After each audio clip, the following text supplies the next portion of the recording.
My name's Angelo, and welcome to We Want Picks. Jacob and I are going to break down and the I entire... absolutely killed it last week, guys. Go to We Want Picks. Oh, I didn't know if we were going. That's like 3 slides from now. Just give me 3 slides. I'm excited, man. Give me 3 slides. I'm here back-to-back weeks. I'm fucking be killing it back-to-back weeks. Up over 20 units in 2 weeks. I sent Jacob a text Saturday. So Jacob and I are going to be at this UFC Oklahoma City. We will be there. Will you be there? You'll be there. I'm probably 50-50, honestly. You got to let me know at some point. Like, you can't just wait. What do you mean? You're coming. Let me just embrace that you're coming. Let me get excited. 50-50. We'll see. We can't do this 50-50. You're 80-20. How come that picture shows you as like skinny? Well, AI made the picture of me, and then I found a picture of you, and I said, add this guy, and it looked nothing like you. And it was like offensively a ginger person. You know, that doesn't look anything like you. I get it, but it's close enough. It made you look like a caricature of a ginger person. Like, it was bad. Is it close enough? It's close enough, yeah. And the biggest reason, you know, the biggest issue is on this one from the picture of you? That you're taller than me? No. We're pretty much the same height. No. So what's is that this AI person has arm hair? That is true. I don't. You shave your arms and legs. I don't shave. There's no shaving cream or anything involved. I trim. Something I've been doing since I started jiu-jitsu 5 years ago, whatever it is. You take a shaver and you shave your arms and legs. There's no razor. There's no shaver. Too, right? It's a hair buzzer, and I'm hairless. Armpits? Yeah. I'm a hairless cat. Whatever. You hit the gooch? Well, that's the most important part of all of it. Anyway, guys, we will be there. So if you want to check out these hairless arms, and Jacob may or may not be wearing glasses. People just $5. Oh, that is nice. People like feeling bald heads. Maybe they'll asking people their premium status. Oh, okay. Oh, your premium, you can touch the arms. So we'll be there. You'll see us there. Jacob may or may not be wearing glasses. Come say hi to the boys. We will be at this event. I might be wearing Hayabusa. They just came out with a whole new line of wrestling stuff, and B, a whole line of regular clothing. They never had like comfort clothes. Like, you couldn't just wear a Hayabusa t-shirt because all their shit is just insanely high-end training gear. But if you just wanted a t-shirt to support the brand you love, they didn't have it. Now they do. They got t-shirts, sweatshirts, sweatpants, all sorts of like comfort clothing line. And literally today, they announced they have wrestling stuff. If you don't know who Hayabusa is, they make the highest end training gear. Fuck yourself. Exactly. If you don't chew big red, if you don't wear Hayabusa, it's the best training gear you can get for jiu-jitsu, boxing, kickboxing, and now wrestling. And I've been using Hayabusa. Is that you in that leotard right there? That is me, yeah. That was at the end of the summer, so I was a little more tan, you know, all the poolside. Well, but that is me. We got a battle for Africa on Saturday night, and you're already getting, you can't wait to be racially charged about that. Anywho, legit best training gear you can get. No joke. They got punching bags. They have boxing mitts. They have all sorts of boxing speed bag. They have everything you could ever want. It is high. It's not cheap. It is good. That's a Hayabusa gi sitting right there. They're known for their jiu-jitsu and their straight up boxing. Like, they have the professional style lace-up boxing gloves and like Marvel branded. They're the best in the business with the gear. If you use promo code WWP, you'll get 10% off your entire order, not just one thing, your whole order. Kind of looks like Olivia Wilde. This is like when Michael Scott gets obsessed with the girl in the chair catalog. Yeah, to find out she was decapitated. She didn't just regular die. Her head came off. What song did they start singing at the cemetery? In the arms of it. Then I don't know. Tom McClane, American Pie. Oh, well, there you go. Listen, you opened this video bragging about look at that. Talk about your win. Yeah, I told you, dumb bitches, I was going crazy. And if you didn't listen, you didn't listen. But everyone that listened, they cashed out big. I texted Jacob Saturday night, and I was like, hey, stay blind because your other senses are obviously working harder. Because since you've gone blind, your bets have been so much better. This is like, whatever this is working. Well, I told you what it was. It's that I came up with that Yodo. You know, you only die once. situation. I figured, you know what? I'm tired of. You know what actually happened is Angelo's dumbass has been like influencing me too much. Like all his like over 1.5, point 0.5. Like you had a 2-leg parlay that won 0.3 units and stuff. So I started getting conservative with my bets, and that's not who the fuck I am because my premium bets would be conservative and they'd be like up and down and stuff like that. Not a lot of consistency, but everyone knows on the live streams I get fucking a little bit wild, a little bit crazy, and we're always almost up on live streams. So I was like, you know what? Let me just start making some live stream bets for the fucking premium members, and here we go. And we were fucking Cody Durden slipping away from being up even more. I know, dude. Because Costa was on his way to probably getting a second round KO in that fight, and then he didn't get submitted. So it was almost a fucking even better night than what it was. So it's annoying because I'm not the prop guy. I don't normally go prop hunting, but I went ahead. I was like, let me do Costa by KO. That should hit plus 215. He was gonna get a knockout, and then instead I had plus chokes 800 on that. Bad boy. Chokes the jiu. Oh, because you did a specific round, right? Mm-hmm. Oh yeah, you had round 1 and 2. But we're staying aggressive. Like eventually, I'm gonna be feast or famine from now on. I don't really give a fuck. I know a lot of people. That's what you guys like. And if you've been tailing the last 2 weeks, you've been fucking. How much is 22 units of premium? 22 divided by. Okay. What's the math on that? And then you get 11.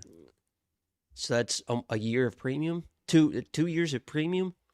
Well, you put up 13.42 units of net profit. If a unit is $10, you have over a year of premium on a $10 unit from one event. You know why? Because premium is only $10 an entire month. And in premium, of course, you're going to get our picks and our bets. One of the best safety parlay, though. All right, you're done jerking yourself off. Can I get a little tug? 9 safety parlays in a row. 9. I'm not saying 9. I'm 9. 9 safety parlays. You gonna get 10? I hope so. It's eventually going to lose. I'm not going to hit 1,000 in a row, so it's eventually going to lose. But we build up so much freaking equity at this point. I mean, in theory, it could. I'm just, why the fuck? Once you hit a flow, you hit a flow. It's funny because after you lose one, it's insanely important to hit the next one. You never thought you'd get to this point. Why not hit 20? Well, I don't think this is the longest streak. I got to go back to the tracker. We do have a tracker on the website. I got to go back to the tracker. I'm pretty sure I've gotten to like 10, 11, maybe not. I thought you got 11 before. I may have. I have to go back and check because I remember it was 2025. I went on 2024, an insane heater with the safety policy. Same thing, crushing it. If the only thing you ever did, and unfortunately for me and the pressure for this one stupid bet, a lot of you this is the only thing you do is tail the safety parlay. So then when it misses, it's like catastrophic. But if the only thing you ever did was go to WeWantPicks.com and tail the freaking safety parlay for the last 9 events, you'd be up almost 8 units, a 76% ROI from one single bet. So if you want to go to the website, WeWantPicks.com, and you want to sign up, it's freaking $10 for a whole ass month. And I only have 4 images on this slide. What's today's date, Jacob? Is Gamrot Keelan a main event? It's an Apex card. It's a very Apex-y Apex card. Oh my God, Keelan's getting fucking rolled up bad. He's going to get taken down and held down. Dude, Benil Dariush was having some success, so he's kind of fucked. Sucks. Well, you didn't. What's today's date, Jacob? Is it Juneteenth? No, it isn't. I think it's Juneteenth every day in my household. Today is July 15th. UFC 330 is August 15th. That is a month away, which means if you become a premium member today, this minute, not only will you get UFC OKC, UFC Saudi Arabia, UFC Serbia, the UFC Apex card, you will also get UFC 330 for freaking $10. That it would be 2, 4, 6, 8, 10. $2 freaking a card for the greatest service this space has ever seen. This is just last freaking week. This is only one event. An event that many people got absolutely destroyed on. WeWantPicks.com. Click become a member at the top. It's freaking $10. 10. If you love it, you keep it. You hate it, you cancel. Couple super chatterinos, then we will dive right in. You know who? 88. Jakey boy. How are the eyes? Angelo, thanks for the rimming. How do you do division? Mario and Sean title eliminator.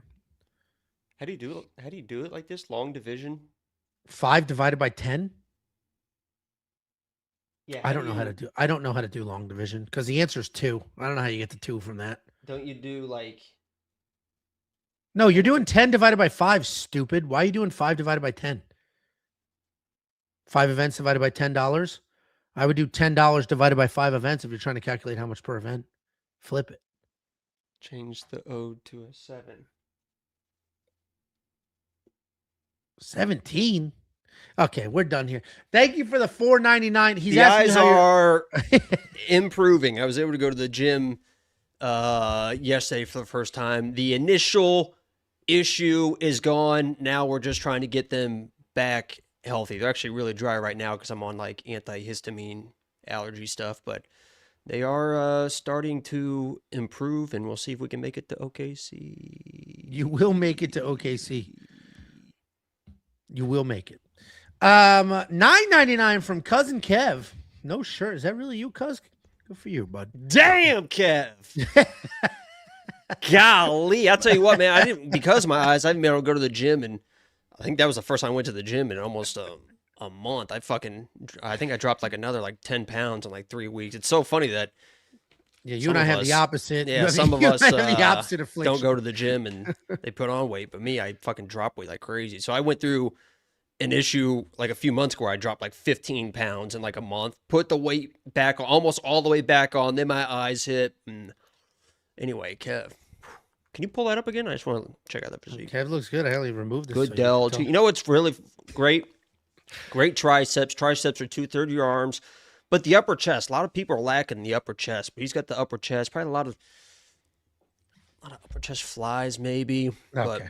Kev, thank you so much for the super chat. Congrats on that the bulge. Actually, I think poking. Look at it. Everything is in the shadow, but the bulge is fucking poking out into the sun. Look at that thing. It's actually a bit bizarre. That's a Kev. What's going on there? Hoorah. And he says, "Love the guys." He doesn't. Thank you for the super chat, Kev again. Cousin Kev, $4.99. Keep betting. First time I didn't follow y'all's bets and watch the video, and I lost every bet. Well, there we go. See? If you could donate just a couple more times here in the next 6 minutes.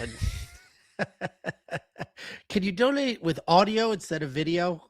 Can you hum into the microphone? Thank you very much for the super chats. We have a $1.99 from V. Cotonio. We need a Saturday stream, Jacob. Well, Saturday he'll be in Oklahoma City. Maybe. Saturday he'll be in Oklahoma City. So that ain't happening, dog. But I appreciate the super chat. $5 from DC Toves. Shout to the both of you. Thanks to Jacob, I smashed on the prop bets. Patty round 1 sub, Panas round 1 KO. Penis. Yeah, dude. Some of those and great some of your wood props on this guy too, huh? Your props went absolutely bananas. Hey, nice wood joke. I get it. $1.99 from Cousin Kev. That is me, and I'm part Italian. Well, congratulations. Yeah, that's what you could look like, Angelo. We can tell which part. I'm not sure. And a monster $100 super chat from Lolly Flow. Sometimes you guys merely reinforce my own thoughts with your words and bets, but I cannot express strongly enough how helpful that is. Like when I put big money on Patty sub and Max KO TKO. Thank you guys. Fuck Loner Kavanaugh. Yeah. The sentiment on Loner Kavanaugh, it is. Thank you. This is a wildly generous super chat. I'm only taking off the stream so I can see Jacob. Thank you so much, Lolly Flow. Thank you, Lolly Flow. The loner, how do you say thank you in Italian? Grazie. The Loner Kavanaugh hate is valid because he showed low fight IQ. What does that even mean? He knocked him down and tried to finish him. He engaged on the ground for way too long, let him catch his breath. And he was just fucking like, back to your feet, knocking his head back every fucking time he was hitting him. It's just I'm not gonna fault people for getting tired trying to finish a fight. The issue wasn't getting tired. The issue was following him to the ground. No, he went up to him. He was using ground and pound. It wasn't like he followed him. Brendan Royval grabbed guard and then controlled his posture. He was fucking lighting his ass up. Jason Herzog was like almost about to stop the fight. And when you hear the ref being like, defend yourself, you fucking keep swinging. It is what it is. Yeah, I don't think he should have followed him to the ground. Because even while we were watching live, it's like, stand up. Stand up. I mean, he almost finished it. Jason Herzog was literally like, you defend yourself. When you hear that, you throw a few more punches, the fight's over. It is what it is. And this isn't the second time that he's had these gassing issues. So that's on him. Shame on us and everybody else who didn't give Brandon Royval enough credit for being jumping the guillotine in the third round was the issue. It wasn't even the only time he jumped guillotine. He had jumped it earlier in the fight that too. Was the issue. And it was wildly unsuccessful there. Because he rocked him in the third round too. So anyway, that guy fucking blew it. I said the lights were going to be too bright. They were. He just fought somebody insanely tough and didn't know what to do, and that guy was just still there after a little bit. And last little piece of commentary. We have a couple more super chats. We'll get to them after the first fight breakdown. Last piece of commentary there. I made a remark on Robert Whittaker's body, saying he's too fat for this weight class. He shouldn't be here. He was gassing. He was slowing down. He got taken down. He got tossed around. What the hell is this guy doing at light heavyweight? A sentiment that I had all week long, and it was just reinforced in the beginning of that fight. And I said, he's going to win this fight. I bet on him. I said, he's going to win this fight, but he doesn't belong to this weight class. By far, the most hate I've ever gotten in the world, ever. I'm still getting negative ass comments on Facebook, on Twitter. People sending me DMs. You're fat too. I'm linked. You're fat too. Facebook, but I never look at it. But I still get the I can see like the preview notifications of like the top preview. Look, they're still commenting on it. That's what I'm saying. I stick it 10 times, dude. It's what's funny is who are you calling fat? You fat pig bitch, dude. Somebody left a voicemail because you can leave actually. Let's read them.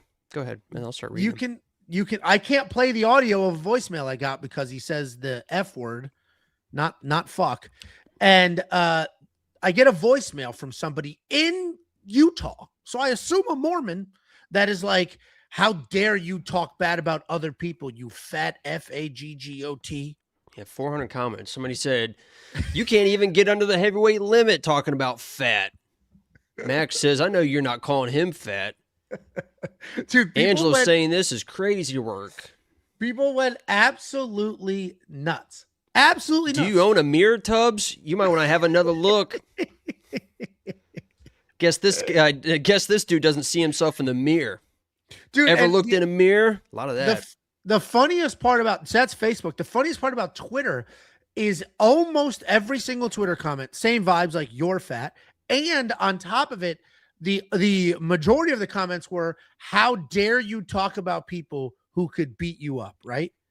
I went to every single one of their profiles. Do you know what the last tweet was from them 90% of the time after telling me I can't speak ill of people who could beat me up? What? Terrence McKinney's a bitch. Terrence McKinney sucks. Cut Terrence McKinney. Fuck Terrence McKinney. This guy's awful. The lack of self-awareness from people is astonishing. I know your fat ass isn't running your mouth about the goat body Bobby Knuckles. What the fuck are you talking about? You're the fat shit, mate. You're a fatty. Calling him fat with that double chin. In my video, I even say, I know this is a pot kettle situation. He doesn't belong at this weight class. I'm not the professional athlete. Fat shit, calling someone a fat shit doesn't sit right. If anything, I can do it. I can do it. Skinnies can't call fat, but a fat can call a fat, that's literally what you're supposed to do. You're supposed to bully people. Either way, the irony of Terrence McKinney's a bitch, and then coming to my tweet and being like, how dare you talk about somebody who could beat you up? It's like, what? You just did it. But it's okay for you? I think I could run around the octagon for 2.5 minutes and survive versus Terrence McKinney. I could beat Terrence McKinney straight up. I'm 100% certain of that. 100%. Try to warn people. All you had to do is watch that fucking video of him. Guys, do some research when you are researching fighters, because he had a video on his YouTube of him grappling white belts. And he was tired after 1:40 of grappling white belts. He had to like take a time out and like stop. Like that's the kind of cardio this guy has. Pretty pathetic. That was always Kunit's tweet of whatever you think is going to happen in this fight, you're wrong, was spot on. Because Terrence McKinney... What do you mean? I had a first round... I knew exactly what was going to happen. Yeah, and you felt like that was going to come to fruition for 4 minutes and 50 It didn't matter. Seconds. I had a second round KO that was going to pay even more. I knew that Bobby was going to survive. He was going to fucking gas out. I called it perfect. the fact that it was like insanely one-sided and then a single body shot just changed the course of that King fight. was just like, bitch, 8 seconds bitch, left is crazy. bitch, bitch. 1 minute, bitch. He knew it was coming. It was, it was absolutely crazy, but every Terrence McKinney fight's a fun fight. Let's go ahead and dive in. Opening up the UFC OKC fight card, we have the newest addition. This card was added last night. Literally last night, they added this fight to the card. So we have no stats. We have no data. We have no odds. I just checked as of 3 minutes ago. I imagine Ezra's going to be... Ezra. What? Just great looking kid. Just the Reds stick together? Is that what's happening here? Chiseled jawline. We got Damien Anderson taking on Ezra Elliott. Damien Anderson 5-0 with all finish wins, making his short notice UFC debut, taking on Ezra Ellison 7-0 with all finish wins, making his short notice UFC debut. Damien Anderson, he's a fun forward pressure guy. He is a grappler by trade, but he's just going to fire rights and lefts and just march forward, and then he'll shoot some takedowns. He's very active in the striking. He does have some power, but he's not technical at all. He's just kind of throwing hard, no real rhyme or reason to what he's doing. He's got solid takedowns. He has slick BJJ as well. Once he does take you down, he's immediately looking for submissions. And so far, he has found them in 4 of his 5 fights, taking on Ezra Elliott, a hype prospect who is finally getting his shot in the UFC. He is a successful wrestler. He's got a whole bunch of high school records as far as wins are concerned, and he placed at nationals, both Greco and regular American folk style wrestling. He transitioned to BJJ and then MMA shortly after that. Style-wise, he uses all of those grappling techniques and the wrestling. He shoots big takedowns. He's immediately looking to climb the body, work his way up. He's very long. He's very flexible, and he uses all of that to wrap people up. He is notably one of Sean O'Malley's training partners, but unlike Sean, he doesn't even strike. And before I even sat down to do research on this fight, I got a tweet from Main Street Mark, and that tweet said, Ezra Elliott is a certified killer. Give Sean O'Malley world-level grappling, and that is what you get. I mean, that's a high bar to set. So when I went to do the tape, imagine my surprise when we basically just see a guy diving at legs, and he's not striking at all. It is hard to compare him to Sean because Sean's a world-level striker. Ezra doesn't strike. But I'm still going to pick Ezra to win because I think the takedowns are good enough. I think the grappling is good enough. And I think he's going to control where this fight goes, where Damien's going to be winging punches on the feet. Ezra will shoot underneath them. And then on the ground, Ezra is certainly going to be the better or as good of a grappler, so nothing to worry about there. Jacob, what do you think happens here? Yeah, a lot of people don't know these people. Obviously, I didn't know these people when the fight was announced. But if you talk to the people or you listen to the people that kind of are like in the know of prospects, kind of like the American versions of Artem, like Artem knows everybody that's like in the New Zealand, like the fucking Pan America, or the fucking, not Pan America, but the fucking all that area over there. Like he's always excited about all these prospects. And if you ask people in the know about like American prospects and stuff like that, they're really excited about this fight. They really like Damien Anderson. They really like Ezra Elliott. And a lot of people, when I first made a tweet about this fight, because I knew that this card was only 11 fights, I was like, we got to make at least one more fight or whatever. So they made this fight because I asked for it. It's kind of the pull I have at the UFC at this point. But everyone's like, oh, Ezra's just going to fucking maul this kid. He's going to take him down and just fucking absolutely maul this kid. So I'm like, okay, Ezra's probably the wrestler, the grappler, Damien's probably the striker, and that's going to play out. Then you start watching the film and you realize, holy shit, Damien Anderson is probably the better grappler of the two. Not wrestler, not like whatever, but he is a grappler. He is a Nicky Rod trained grappler. If you guys don't know Nicky Rod, he is like an unbelievable fucking BJJ guy. He was just in the BJJ, UFC BJJ, just smoked the guy like a few weeks ago. So just fucking big, burly, chiseled jaw. He's got the chest hair, the tan, the long flowing hair. He's got the shoulders. He's got the biceps. You know, he does that little slit cut in his eyebrow occasionally. He carries himself with just such confidence. He's still even got a lot of these BJJ guys don't even have like the big legs, but he's got nice legs. He wears the short shorts. And it's just kind of his demeanor. Nicky Rod is just one of those people that I see him. You're talking about Nicky Rod this whole time? Yeah. You're just talking about this guy's coach like that without your hands in visible view of the camera? You know Nicky Rod? Yeah, I think anybody who has watched any sort of combat sport is familiar He's a fucking. with. There's more than one rod. Say that again. Yep, there's more than one of them. Nicky is what a specimen, but he rolls around with those type of high level guys. Obviously, he's a little bit smaller than a Nicky Rod, but he's a very accomplished. I don't like super accomplished, but he's a very good grappler, and he can hold his own in the striking as well. So this whole notion that Ezra's just going to take this guy down and maul him, it's possible because he is probably the better wrestler, and Damien is. He is a jiu-jitsu guy, but he does love those leg locks. You know, I love those leg lock guys. Did you see you didn't listen to the broadcast did you have any volume during the Coria Sanhagen fight? No, we were watching it, but I was too busy screaming at Mario Batista there. Why? Was he saying some bullshit about your movie? There is one person in this world that loves Ryan Hall more than me, and that person is fucking Joe Rogan.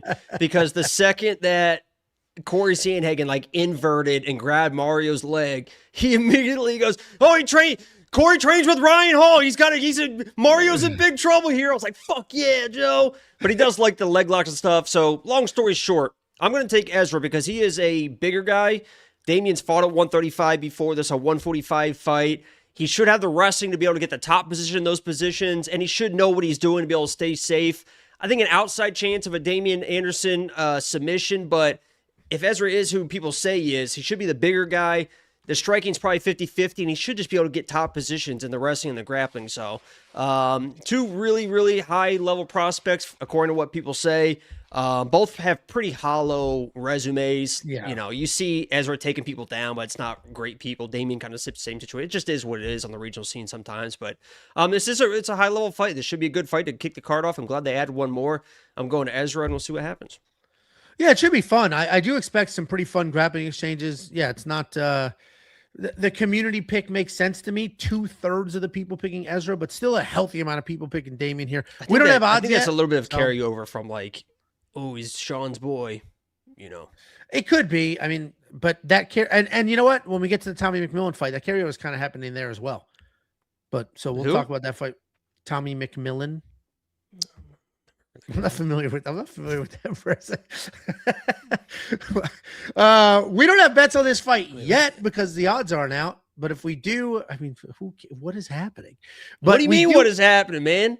If I look like Nicky Rod, Jesus Christ, what? I'd have every fucking disease. Autism, check. Cancer, check. You already have those two. What else? Early on, whatever the eye thing is, check. You're up to 3. Guys, we got a ton of bets on the board. We're absolutely killing it lately. So go to WeWantPicks.com, click Become a Member Top, unlock every pick, every bet, every tool, the artificial intelligence, all 5 capper, everything. It's $10, one package. You like it, you keep it, you hate it, you cancel. It's freaking $10. 10. $10. Next up, we have super chats. We do. I was going to let them build up, but okay, we can go to super chats. $1.99 from Big Tap 88. Jacob never climbed a tree in his life. Bubble boy. I was not allowed to be inside and growing up. I bet Angela spent more time inside than me. I was always outside. No, I lived in that neighborhood where it's like you just went and collected all your friends and you were fucking just gone outside all day playing basketball, street hockey, capture a flag in the woods, all sorts of shit. Where I grew up, the houses are a little farther apart, and nothing's flat, so we didn't really have neighborhood friends. I grew up in the Hamptons. I grew up in regular ass Connecticut, so we didn't have neighborhood friends, but we always had cousins and shit. But we were outside a fuck ton, but it was mostly going through the woods and making poison. You ever make poison as a kid in the woods? You just grabbing berries and just squishing it and put on and then throwing it on those mushrooms you'd step on. They go. Yeah. Whatever. And then we had. Did you have skunk cabbage in Indiana? I think you're just making stuff up. No, skunk cabbage. You've been outside before. Skunk cabbage is real. It's just this cabbage that grows near water, and you break it open. It fucking reeks like a skunk. So we would just mix all this up and see if we can kill animals with it, but it never worked. And then we would get BB guns and go try to shoot squirrels. BB guns. We just shoot cans though because we're a little more humane. No, we shot squirrels and rabbits. $4.99 super chat from JDub777. Hard to follow that one, but what's up, gang? It's Jason, the member gift guy. Happy to see y'all back. Crushed last week. Thanks. Oh, hard to follow that one. This was after the $100 super chat. No, we appreciate every single interaction from everybody. Jason and Lawfully Flow they're definitely in the top 5 of like most generous. This used to track that too. Remember? Oh, that tracks it by stream, not all time. But yeah, Jason, everything is very appreciated. Thank you. Anytime we hit any bet on stream, he's like 10 gifted. You get a gift. You get a membership. And you get a membership. $1.99 from Jake Garcia, 1738. Jacob, it's poetic that you'll be at Paycom Center. Because he's getting people paid? Is that why? No, that's where Pacers lost Game 7 of the last year. Oh, well, funny. That's funny. I did find it funny. Yeah, thank you very much. Oh, fuck, bitch! Wait till we sign LeBron tomorrow. Is that a possibility? Isn't he going to the Warriors? I think he's announcing his decision on with Tyrese Halliburton on their podcast tomorrow. So, and a $1.99 super chat from I'm your Huckleberry 105. Ange, would you ever make content with Lexington Steel? I do know who that is, and I will not. I will not be doing that. That will not. I don't even know. Happening. I assume it's a porn star, but is that a giant fucking cleaver wielding star. I would search that in incognito mode before you fuck up your algorithm. Doesn't look that big to me. Yeah. I bet. Next up at UFC OKC, we have Dione Barbosa taking on UFC newcomer, short notice step up, Ultimate Fighter eliminatee, Anna Melisano. She's from Indiana. Indiana Hoosier, Anna Melisano. Dione Barbosa, 9-4 in her career. I have this out of order. There it is. 9-4 in her career, 3-2 in her last 5, alternating wins and losses. Taking on UFC newcomer Anna Melisano, 6-1 in her career, 5-0 in her last 5, making her short notice debut after an Ultimate Fighter exit. Dione Barbosa, as we all know, solid grappler. She's going to throw tight strikes. She does look to get fights to the ground pretty quickly. She's a judoka, meaning she's not shooting takedowns up the middle. She's looking to wrap you up, tie you up, get in a clinch, trip you, or throw you. She's not great at striking, but she is fast. Fuck off. And she can set up that clinch, which is what leads to the takedowns. She's coming off that win over Melissa Gatto, where Barbosa lost the point because she just soccer kicked that chick in the face. Taking on Anna Melisano, just without hesitation, a wildly illegal kick. Just fucking, I like that though. I like the tenacity, man. Not being like, ooh, I don't want to hurt anybody. It's like, take this bitch's fucking head off. Who gives a fuck? Kong Wang did it. In no world was that even close to being legal. It's just like, I'm just going to knee in the face. It's right here. Fuck it. Taking on Anna Melisano, long, lean striker who loves to move forward, fire away. She can get wild, but she does manage to stay technical. She's very aggressive, both on the feet and on the ground. You're not going to see any takedowns from her, but if she does end up on top, she's immediately looking for a finish. She is violent. She is dangerous, but she is very green, very early in her career, and there are some grappling gaps. Anna is a fun addition to this card. She's exciting. She just starts working. She starts doing stuff. She's not going to be patient or boring, but it's too soon. Not only is this a short notice step up, it's a short notice step up against one of the tougher women in the division. There is no way that Anna just moves forward doing that long kick that she does, and she could just walk Dione down. If Anna gets too reckless, she's getting taken down. If Anna isn't busy enough, she's getting taken down. If she overcommits, she's getting taken down. All roads lead to Anna getting taken down, and once she's taken down, that's the end of that. Dione's going to win this fight. Dione's probably going to win by finish, and the fact that her odds opened where they are and are where they are is still crazy to me because she should be minus 1,000. She should have the Alden Coria odds. She's still affordable, even though this isn't really affordable money. What do you think, Jacob? Yeah, it probably just depends on what Dione wants to do in this fight, because if she wants to use her abilities, I agree. She's going to fucking dominate this fight. Anna Melisano is a good boxer. Like, if she's actually, if you watch her, especially if you go on her Instagram and stuff, you guys know constantly deep diving the Instagrams is what I do. And I was on Anna's Instagram and stuff. And even watch her shadow boxing, even watch her in fights. Like, she knows what the fuck she's doing in the boxing. She's pretty one-dimensional in that. But if Dione comes in and chooses, you know what? Let me put on a show. Let me not use my judo. Let me not use my grappling. Let me just box this girl for 15 minutes. I think it's a close fight. I think Dione can still win that type of fight, but that's kind of a close-ish fight. And what do we just see with fucking Tracy Cortez last week? It's like, hey, Tracy, I don't know, shoot a fucking takedown? After the first round, her corner's like, hey, Tracy, shoot a fucking takedown? She waited way too long, got her leg beat the fuck up, got beat up, and then she couldn't get the takedowns after that. But we've seen people in situations where they have an advantage or should have an advantage, and they don't use their advantages. We see it like week in and week out and stuff. I don't think Dione's going to be that type of person. It feels like the opportunity is just going to be it's going to be there too often because Anna, when she strikes, she is very comfortable in kind of striking into the clinch. Like, she will throw a combination, clinch, get back to space, and every time she crashes in, Dione should be able to take her. You know how the judo goes, right, Angelo? I mean, you're stepping inside, getting them on, you're fucking just throwing them over the fucking hip, you know? You're not even moving you got to move your left leg, dude. Your left leg's got to step behind your right leg. You got to twist those hips. I don't think you know what the fuck you're talking about. Yeah, no, right, I'm the one. She crashes in, you're stepping. Yep, that's correct. Now get your left leg behind your right leg. Huh? Yeah.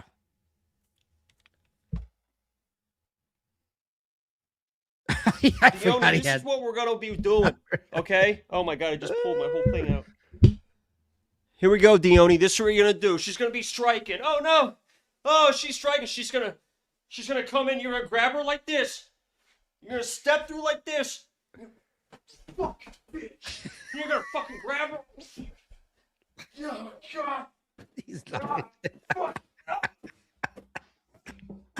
oh, shit. Oh, God.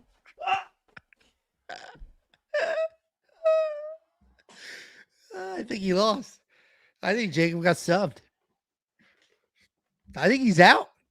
I think Jacob's out.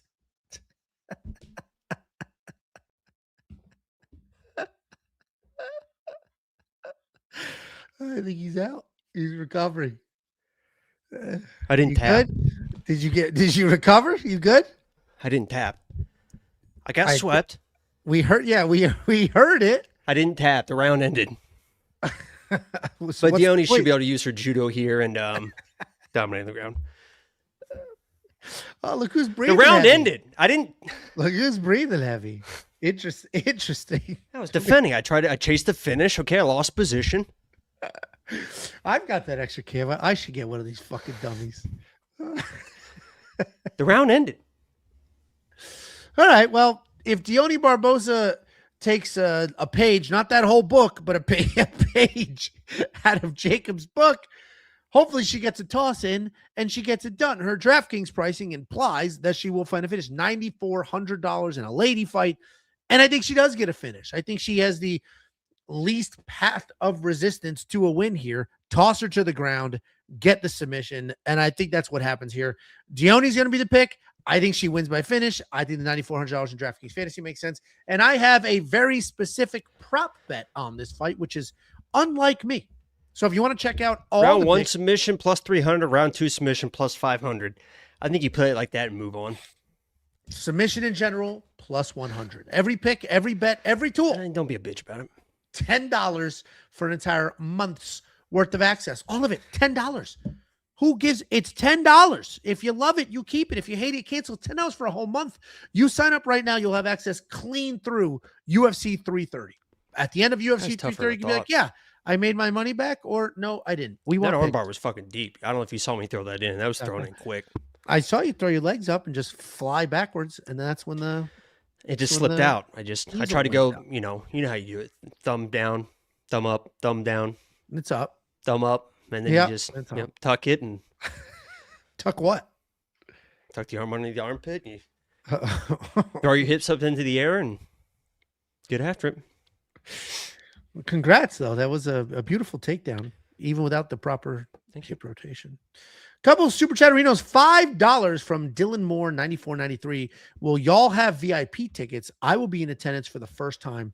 Hope I can meet y'all as well. We do have VIP tickets. Oh, about that. What do you mean you don't know about that? No, I said about that. Yeah, what don't you know about that? No, I said, well, about that. Oh, you did not buy VIP tickets? I'm just kidding. We got the itinerary sent yesterday, I think.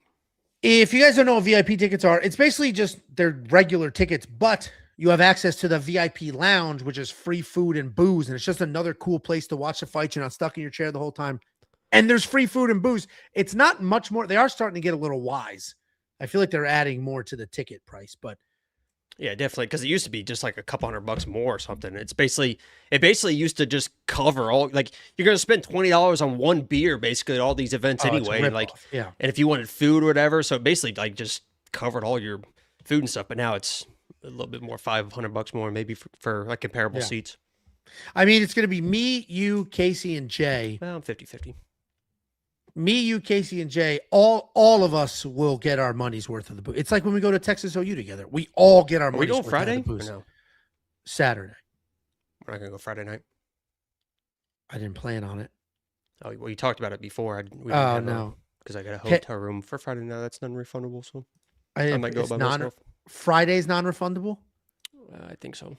Well, Jay and Casey are going to a freaking WinStar on Friday. It's right there. I might go up and just... They're like, can you pick us up on the way? By myself. Well, and Jay will be there. 3 of y'all at WinStar. I've never been to WinStar, but no, it's cool. I appreciate them and send that invite. They were well, I don't know. They just sent a text me like, no, it's cool. Yeah, let me see if I got that text. Yeah. Let me see, because we're all in a group chat together, but they sent it outside of that group chat. So yeah, I don't think I'm gonna go to the fights, honestly. I think Jay texted me. And I got the fucking ticket, so guess what? I might find 2 more people that'll fucking go. That's a dickhead thing. I don't give a fuck. That's a dickhead thing. Let me find this text. Yeah, because it wasn't sent in the chat with all 4 of us that are going. It was not sent that text, but let me see. Fucking dickheads. It. I think it was. Let me see who sent it. Hold on, I'm still looking. Oh, Jay and Casey. It was fucking cock meats. I'm missing summer playoffs. Oh, here we go. Jay sent a text. Would it be easier to ride together? No. What does that say? That's not it. That ain't it yet. No, we're in the same group chat. We have a group chat. I have a lot of group chats with Angelo. We have a group chat with me, Angelo, and the 2 people that are going to the fights. So they could have sent a text in that one because we're all going to the fights and saying, hey, we're going to the casino Friday, and then we'll go to the fight Saturday. But they chose to text in the chat that I'm not in to say that they're going to the casino Friday, and then I guess we'll see you at the fights. Tickets are on my phone. So. Yeah, it was just a text from Jay saying, what's the plan? Where am I driving? My meeting? Am I going there? What's the deal? And then it was, you want to go to WinStar? So it really just started with logistics and turned into random WinStar. Yeah, whatever. Fuck them. I don't give a fuck. I ain't the WinStar guy. I said, no thanks. $1.99 from Eat Yo Puss, 325. Jacob, is there a live stream this weekend? No, we just Did he have to blur out to make sure that picture was able to be posted on YouTube? What could be on his chest that he had to blur it out? No, I think he's got like such a bird chest. It looked like it was fucking probably like a female or something. He thought it was nude.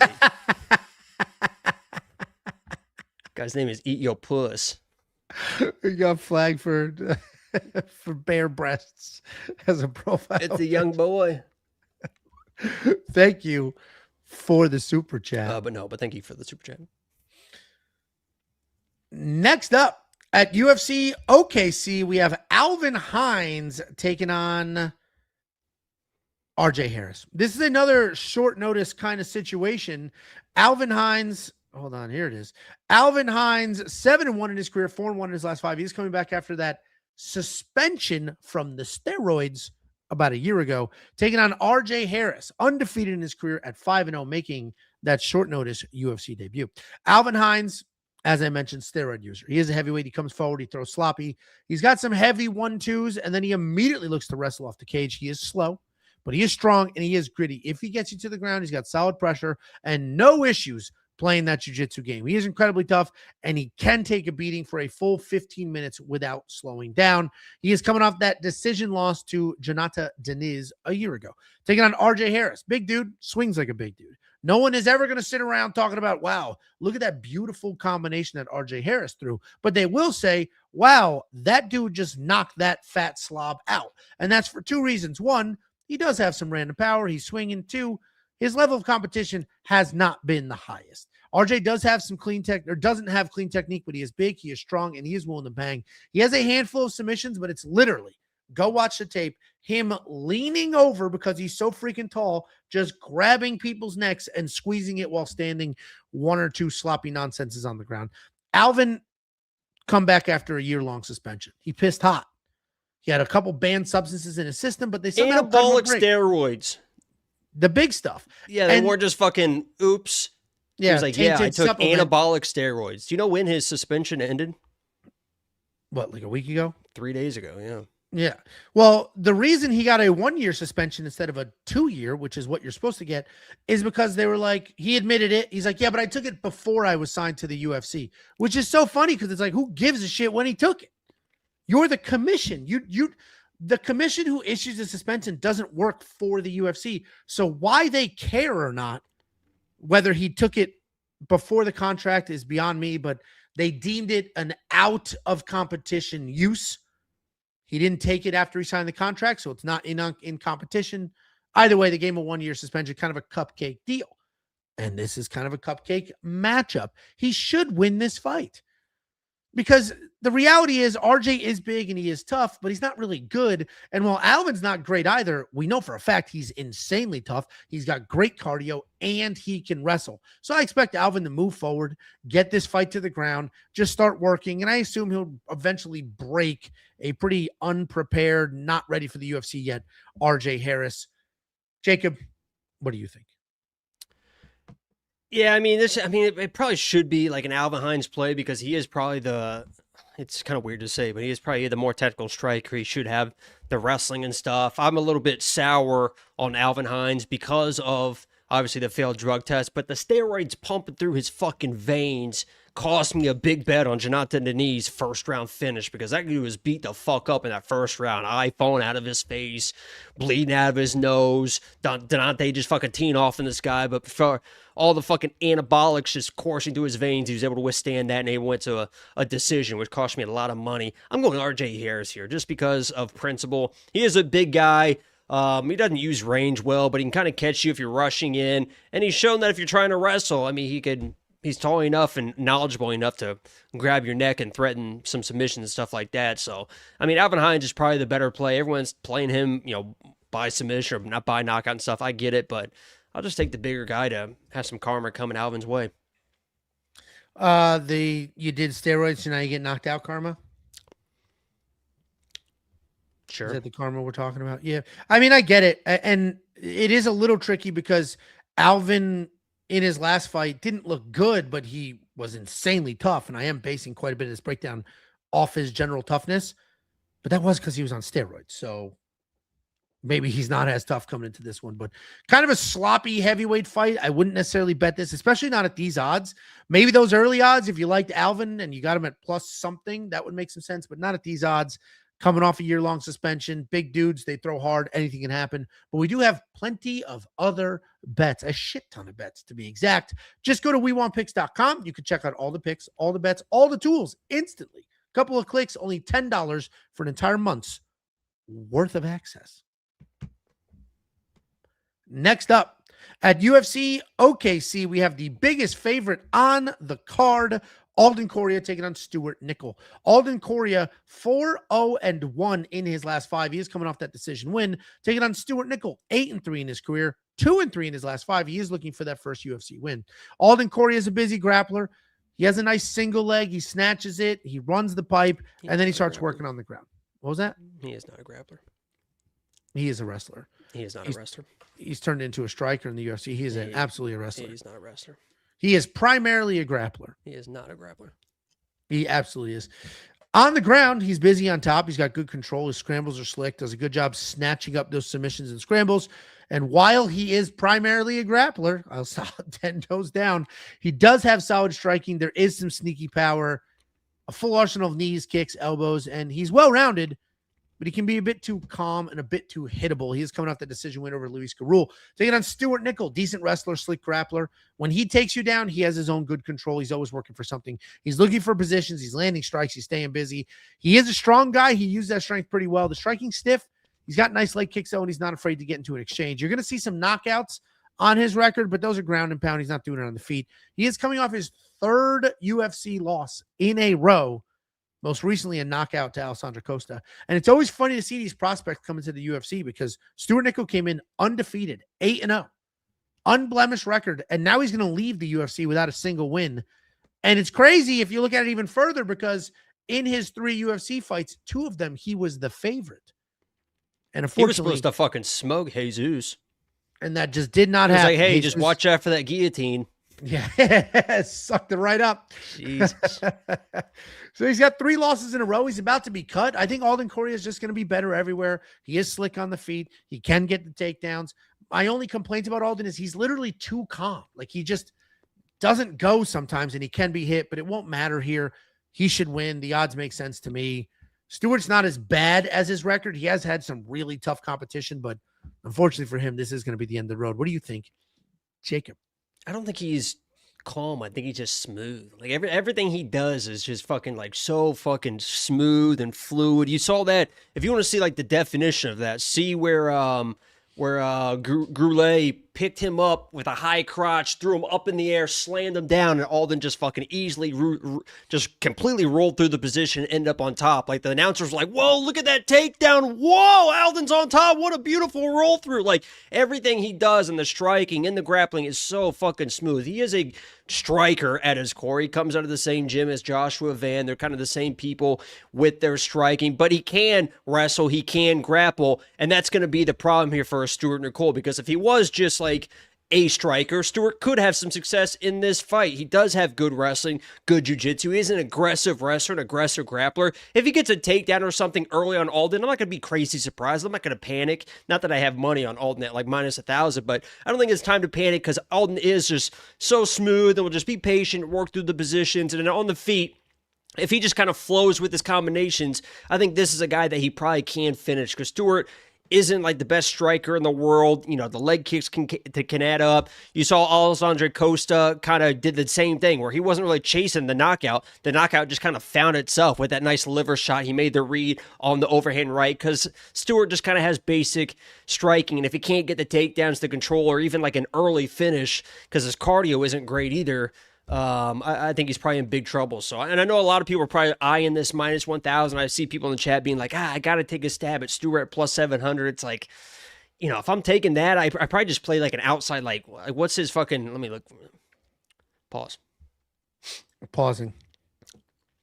Beep, boop, beep, boop, beep, like boop, Stewart Nicoll by submission plus 1,400. Like a outside chance. If he's going to win, it's probably some like weird fluke, like scramble, back take, and all of a sudden it's like, oh fuck, Alden's fucking around too much. I don't think that's gonna happen. I think Alden should be fine everywhere. And I think the play here could be like a second, maybe even like a third round. Alden kind of flowed. You know how, I mean, it's a Joshua Van type of thing, right? You gonna stay patient, gonna see what Stewart's gonna offer him, doesn't want to get taken down immediately, patient, just kind of touching, and then starts flowing second round. Stewart starts panicking, get worn down. I think I'd see a second or third round finish for Alden Corden. For that, you're going to get plus 285 for second round, plus 700 for third round, though. So I think it's worth a little bit of a play there. So I'm going Alden, and this should be hopefully this is like a statement win for him to where he can, because I think I can't remember who it was, but somebody on Twitter was like, it sucks that he's like had a great fight in the beginning and then has been like fighting a step down. Yeah. Hopefully if he gets a great win here, he can finally start working through becoming a guy in the division. So should be an Alden play, though. Yeah, I mean, he is a talented guy. And look, that win over Alessandro Costa has aged incredibly well. Now, obviously, Alessandro broke his toe and whatever else, but it still wasn't an easy road. It's not like he was winning and then he broke it was a great his foot. fight, yeah. Yeah. So I think the talent is definitely there. He is young-ish. He's 28, so he's not 20, but he's not 35 either. So it'll be interesting to follow his career. He should get this pretty straightforward win. Yeah, I don't know what you do with minus 1,000, but we do have plenty of other bets on the board. I just told you what to do with it. Yeah, but even those are like crazy odds. What? For a very specific prop. I mean, you can't be a pussy your whole life, Angelo. If I'm doing specific props, I want more than minus You've been a money. pussy your entire life, and look where it's gotten you. Happy with the family, in a nice house, with a great group of friends. I've not been a pussy my entire life. FYI, never been. Okay? Well, ever since I've known you. At least the last 12 years. So. You're a pussy on the pickleball court fucking 10 years ago. That's not my sport. Okay? What is your sport? Wrestling. Not a sport? Of course it is. It's in the Olympics. It doesn't matter. There's fast walking in the Olympics. Is that a sport? Apparently. You could be the best in the world at it. A couple super chats. And didn't they take wrestling out of the Olympics? No. There was never even a consideration. What did they take out? That was like a big controversy. Softball, because America dominated that they're just like, fuck it, nobody else will win. I thought they were like going to have something like big. They were like, what? Yeah, Chad will let us know. But they did take out, it is kind of fucked. They took out women's softball because you like them big old legs, don't you? America just kept winning. You like them big old legs, huh? Nobody else will win. Those Subaru. $7 super chat from Mike Wazowski. All right. 2746. Jacob, thank you for the last 2 weeks. You're the GOAT. And he spelled your correctly. Well done, Mike. We appreciate the super Thank chat. you, Mike. $7. That's it's a good number. 7. It is nice. What's your favorite number? 24. Ken Griffey Jr., baby. That's my softball. That's my softball number 2. You're such a cuck, dude. If Ken Griffey Jr. wanted to fuck your wife, would you let him? No. And then who would you let? That Steel guy? Lexington? No. Who would you? Anybody? Nobody. No. Somebody said, "Here's $50 million. I want to fuck your wife." That wasn't on the table. Yeah. Okay. Somebody said it. $50 million, and she consents to it. Who would it be? Who? What? Give me your 5 literally people that you would... anybody with $50 million. Preferably nobody. Like, all right, if I have a choice, just give me like a disgusting, fat, smelly weasel with a small dick. Because then it's like, coming back. Yeah, it's like you. It's like she's... No. Yeah. Then it's like she can just pretend it's you. No. Close your eyes. It feels the same. Because what happened to... Who is that guy? Adam 22? What was it? Is that Adam 22 is his name? No. He let his wife fuck that guy for a video, and then they got divorced like a year later. so yeah. They still together? Oh, your boy got divorced. I saw Tom Segura. Yeah. And it's funny because now there's a gazillion videos on YouTube being like, we knew it was coming. Taking clips after hundreds of hours of podcasts being like, oh, this one time. And they always had a fun relationship where they were like go back and forth and stuff. So everything in a different context, it always seems weird and stuff. And everyone's like, oh, he got skinny and got rich. And now it's like, yeah, that's what happens. 50% of marriages end up in divorce anyway. 50. They made it, what was it, 18 years or something? Yeah. It's like the guy made it long as hell. Yeah, the guy fucking made millions of dollars, got handsome, got some attention, and dumped the bitch. Hats off to him. Could be the other way around. He's literally living the dream. Yeah, it's funny because how old? I mean, he's got to be, what, is he 50? He's got to be 50. Just about to travel a nation single. Just fucking. He's unlimited only 47 money. Years old. Jesus, Unlimited it's kind of a money. rough 47, isn't it? Yeah. Well, you might look better than him at 47. What are you, 2 years away? You lose that. No, you lose that much weight that quickly. You do look like shit. Like losing the weight will age you. There's a lot of people that fat. Yeah, you look young, fat. Yeah, how's that diet going? Because I put that text. It is funny that you were like, I'm gonna get healthy, and then they're, don't eat fruits and vegetables, you'll die. And Angel's like, oh no. You're like the Willy Wonka meme where it's like, no, don't leave. No, no, my spinach, no. You mean I gotta keep stuffing pasta into bread? No. Oh no! There Oh my goes my God, favorite marinara sauce. Okay. salad sandwich spot. But no, I'm still on the path here. Yeah, Doing Adam all the right 22 and that things. girl are still together. That's what I thought. No, Happy as can be. no. Yeah, they are. No, there was like a million YouTube videos about them getting divorced too, and the entire internet was like fake. love. The entire internet was literally like love is dead because of that announcement. I think it You was guys fake. are all I think wrong. you And, got bought into it. you're all wrong and stupid. There we go. Crazy. Are Adam 22 and Lena still together? Oh, look at Yes, it. Adam 22 and Lena the Plug are still together. Pull up all the Fucking freaking idiot. announcements. While all news the initially announcements- surfaced that they had filed for divorce, she publicly clarified that the filing was a hoax. You fucking Facebook old man bitch. I saw it on TikTok. I saw it on Twitter. Next up at Fuck UFC. you, Ryan Roblox. Okay. Yeah, The I hell you agree. playing Roblox for, old man? Get this guy the fuck out of here, nerd bitch. Oh, he's like a kid. Good looking Yeah, kid. that's his face Photoshop. Well, I wouldn't say that. Next up at UFC OKC, we have Felipe Franco taking on Levi Rodrigues. Felipe Franco, 10-2 in his career, 3-2 Rodrigues. in his last 5, looking for his first UFC win, taking on Levi Rodrigues. That guy 5-0. looks like you. 4-0. Who, Levi?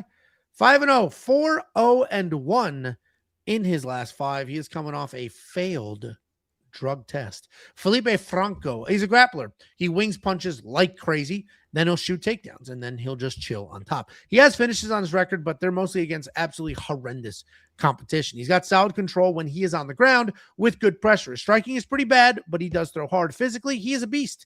But as we saw in his Contender Series fight, he can be more hammer than nail because he lost that fight with only 12 seconds left. He is coming off to a gym teacher. He is coming off that decision loss to Mario Pinto in his UFC debut, which frankly wasn't a bad loss, but everybody decided to hate Mario instead of praise Felipe. He's taking on Levi Rodrigues, heavy-handed guy who fights like it's 2001. He walks forward. He throws baseballs with both hands. He has every single punch with 100% effort, and he throws them from his hips. He's got decent takedown defense, does a really nice job stuffing the takedowns and then throwing bombs instead of just like that whole pitter-patter against the side of the head nonsense. You will not see a lot of offensive grappling out of him, but if he does end up on top, he'll immediately start raining down hammer fists looking for that finish. He is coming off that Contender Series win that turned into a no contest because he also pissed hot. And these guys are the same guy. Like, this is the exact same fighter. They're both just bombing away That might be from their one of the hips. more racially charged things you've said. I didn't say they look the same.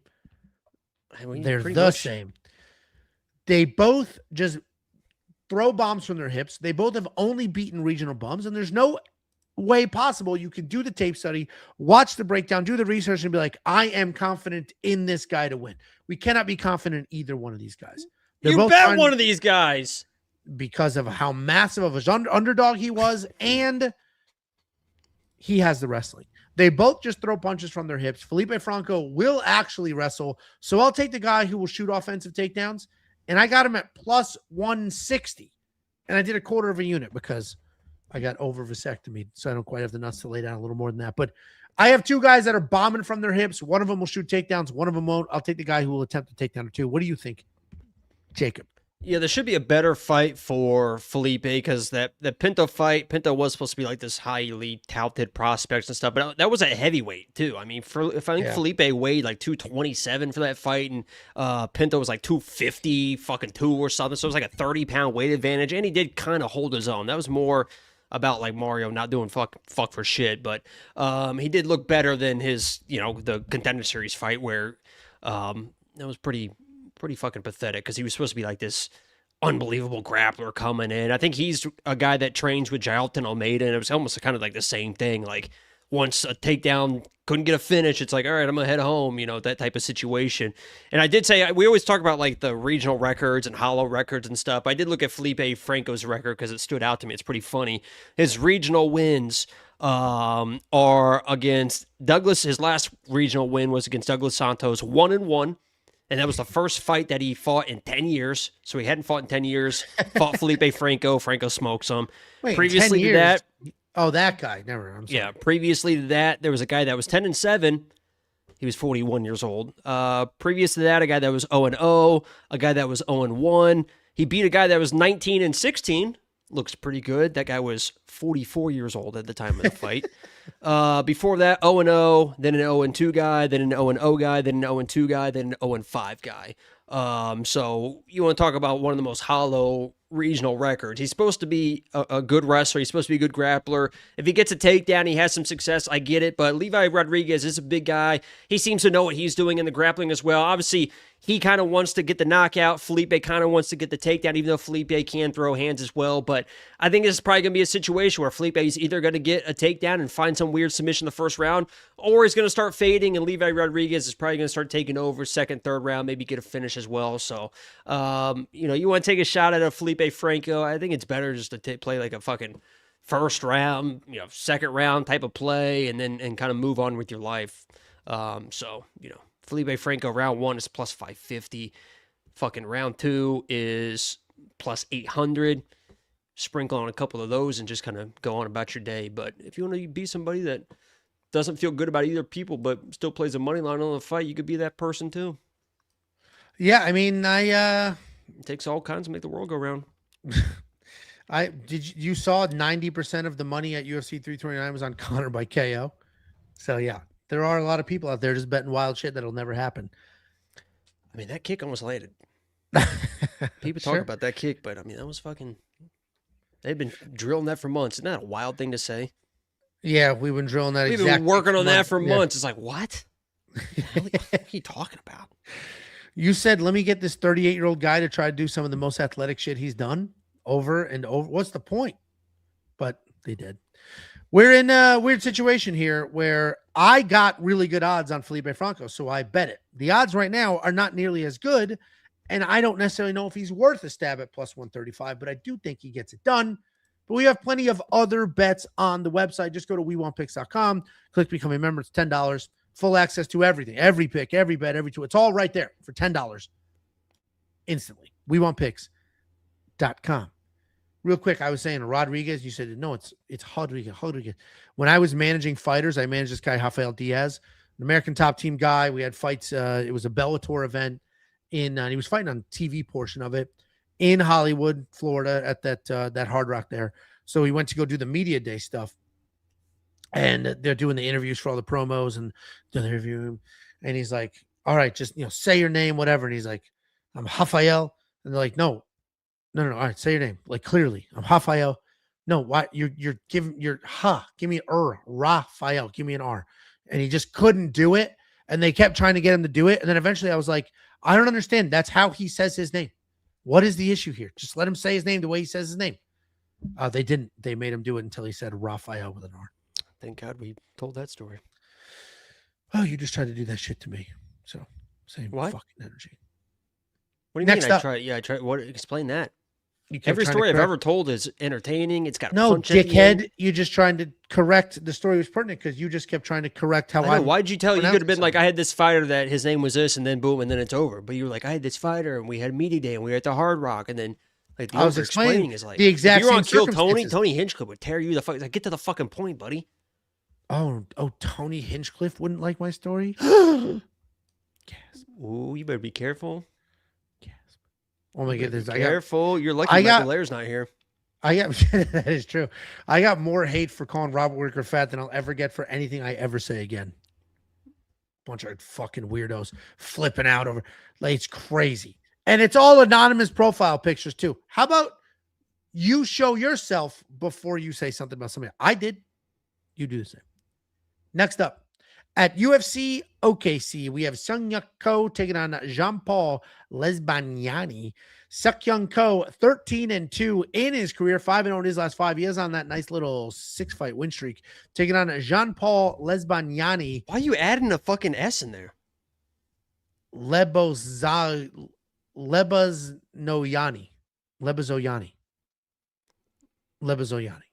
It's Lebo.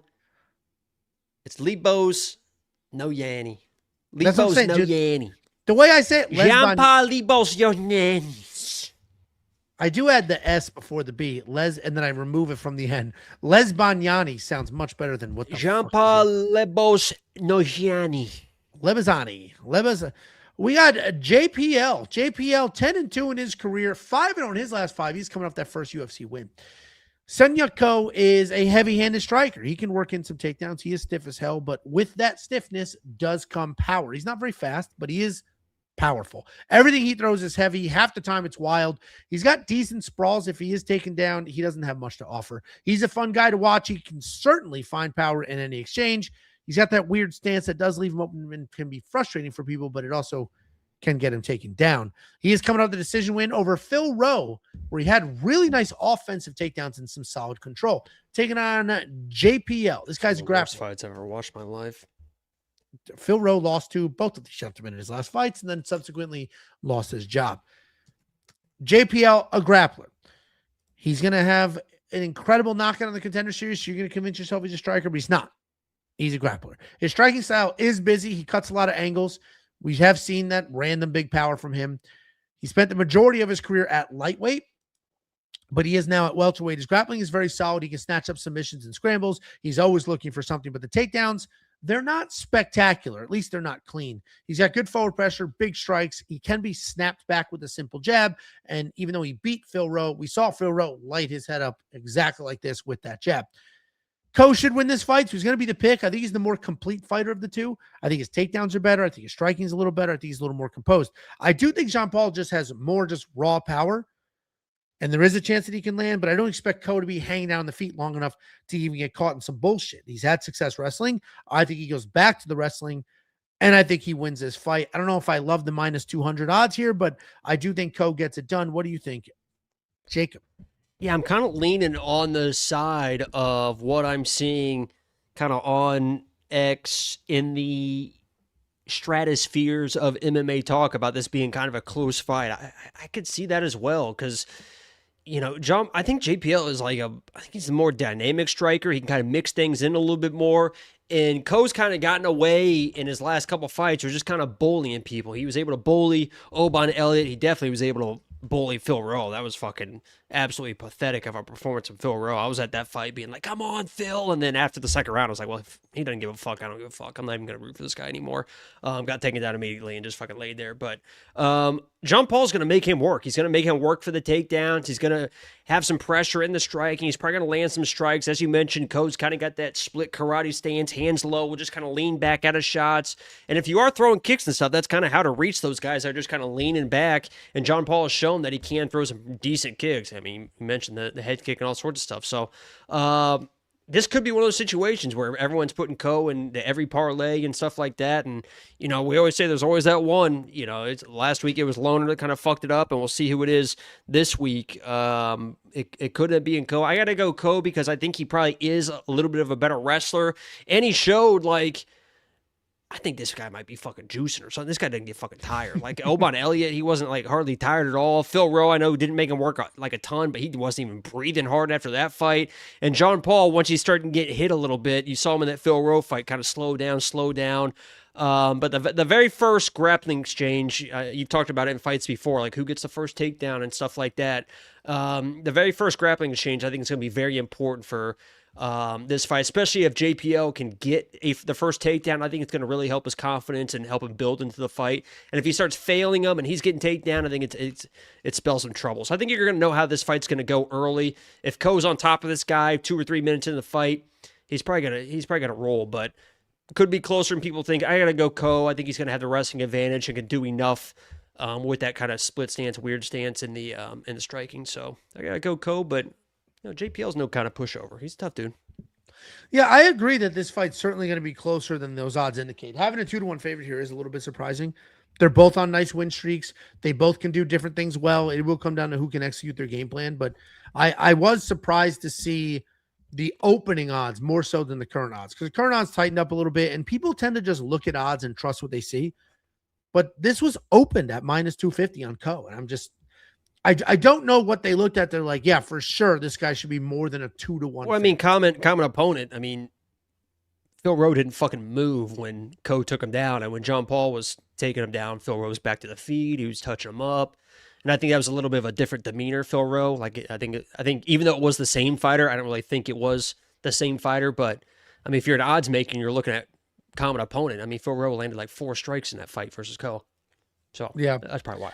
Yeah, he definitely got smothered there, but this will be an interesting fight. I can see it being either really fun or really boring, depending on if somebody just accepts position or if we got a ton of scrambles here.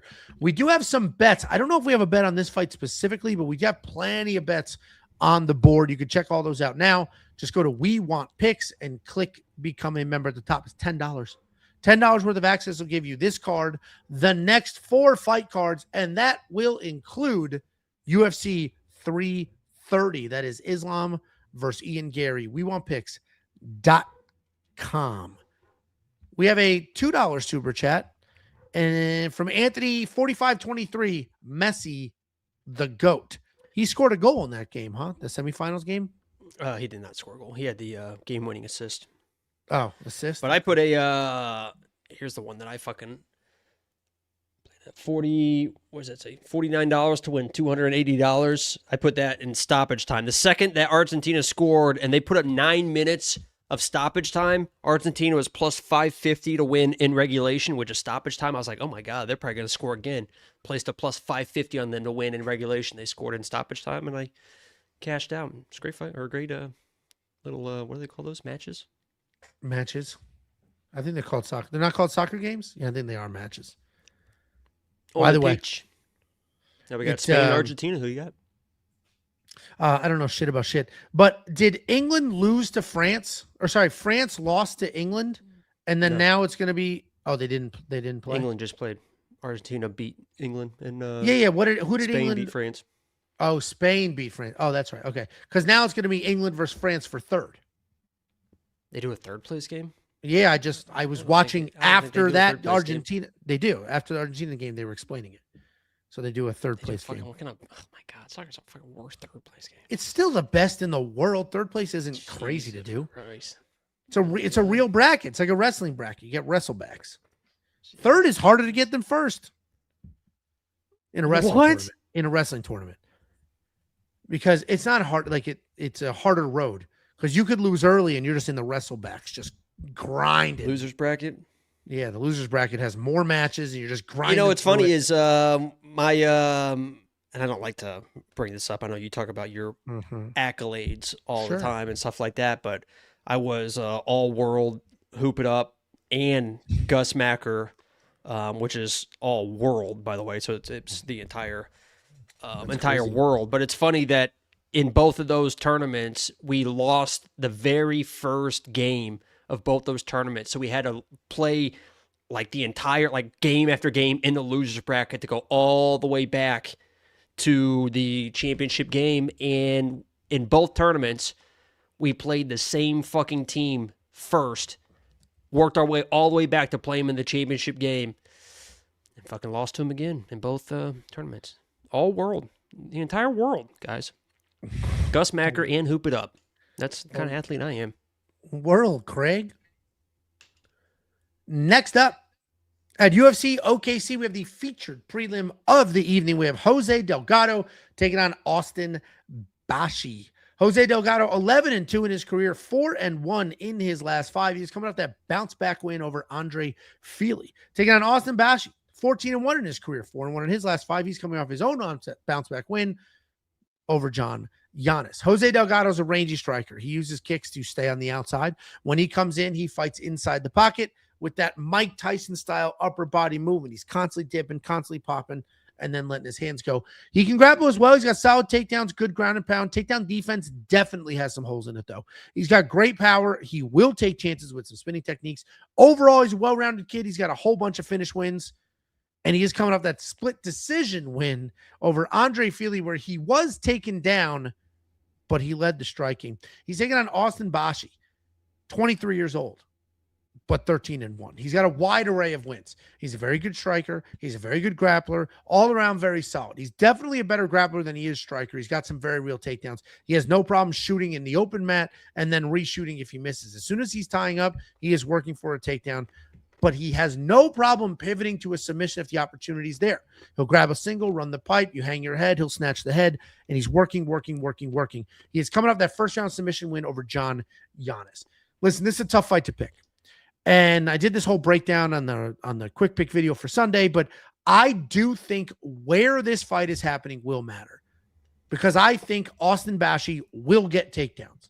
And if we're in Las Vegas, just like Jose Delgado's last fight, they won't give a shit about Austin's takedowns. They just won't. In Oklahoma, they might. Now, I can't guarantee they will, but they might.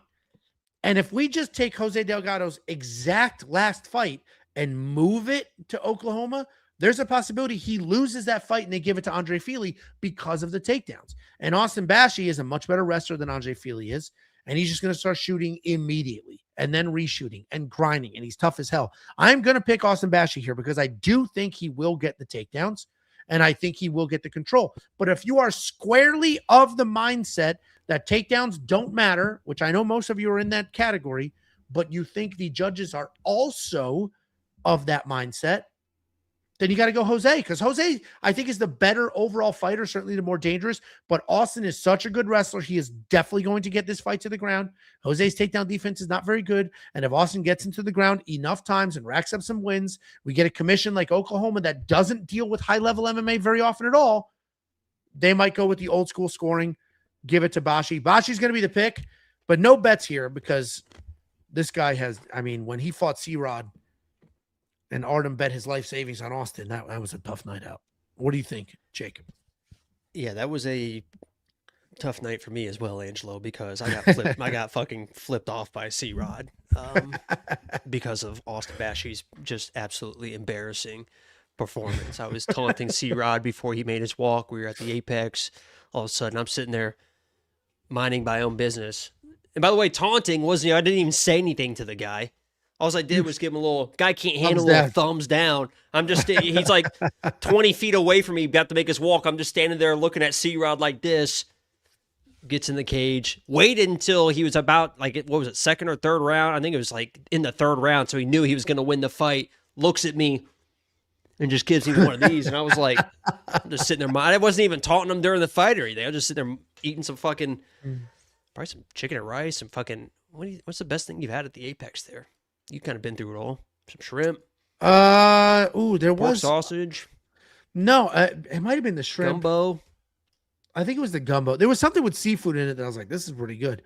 The food's kind of underwhelming though. All right. I think Austin Bashi is just, it just feels like he's going to smoke him. Like, if Jose Delgado comes in, everyone's like, oh, he's going to smoke this kid. He's going to knock him out. I mean, definitely a possibility. I'm not saying bet Austin Bashi. I do have like a personal, like a little bit of a flyer of like Austin Bashi by submission, because when he does he's a very aggressive fucking grappler. Like, he is chasing stuff.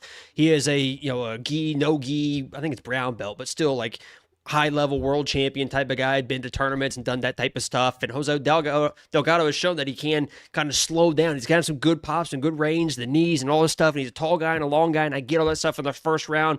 But if Austin Bashi comes in and doesn't rush things immediately and telegraph something and gets his hands on Jose Delgado, I think he just kind of smothers them, and then the pop is gone, and then it becomes, can he still get those takedowns in the second and third? And we'll see, So I'm going Austin Bashi for more of like a smothering play, but I got to see it for 3 rounds against a good competition. If he comes in and beats Jose Delgado, it's a great fucking win for this kid. Yeah. So, but I need to see it before I bet it. So I know a lot of people are like, oh, Austin Bashi, lock, he's underdog. It's like, I don't know. He's going to be my pick, but I'm not super high on it. I took a little sub flyer just to see what happens, but, if Jose Delgado smokes him, I'm not going to be surprised either. I'm actually surprised you picked Austin Bashi here. That doesn't seem like... I've been so high on Jose Delgado. It's like he lost to Nathaniel Wood, and then against Andre Fili, he gets dropped in the first round. I mean, he was able to recover from that, but he just, after the first round, after all that explosive, dynamic striking, he looked pretty basic. You know? He was letting Fili kind of control the Yatagan and stuff, and he's a little bit different when he's not in control, when he's not the one standing in the middle with the range, controlling what he wants to control. Once you start moving him backwards and stuff, he's a little bit different. So we'll see if Bashi can do that. Yeah, I mean, I'm on the Bashi side, but it's not surprising for me to pick a wrestler. So I guess kind of expected by most. But like I said, last time we all bet on him, he kind of let us down. That was a while ago. He's a little bit older.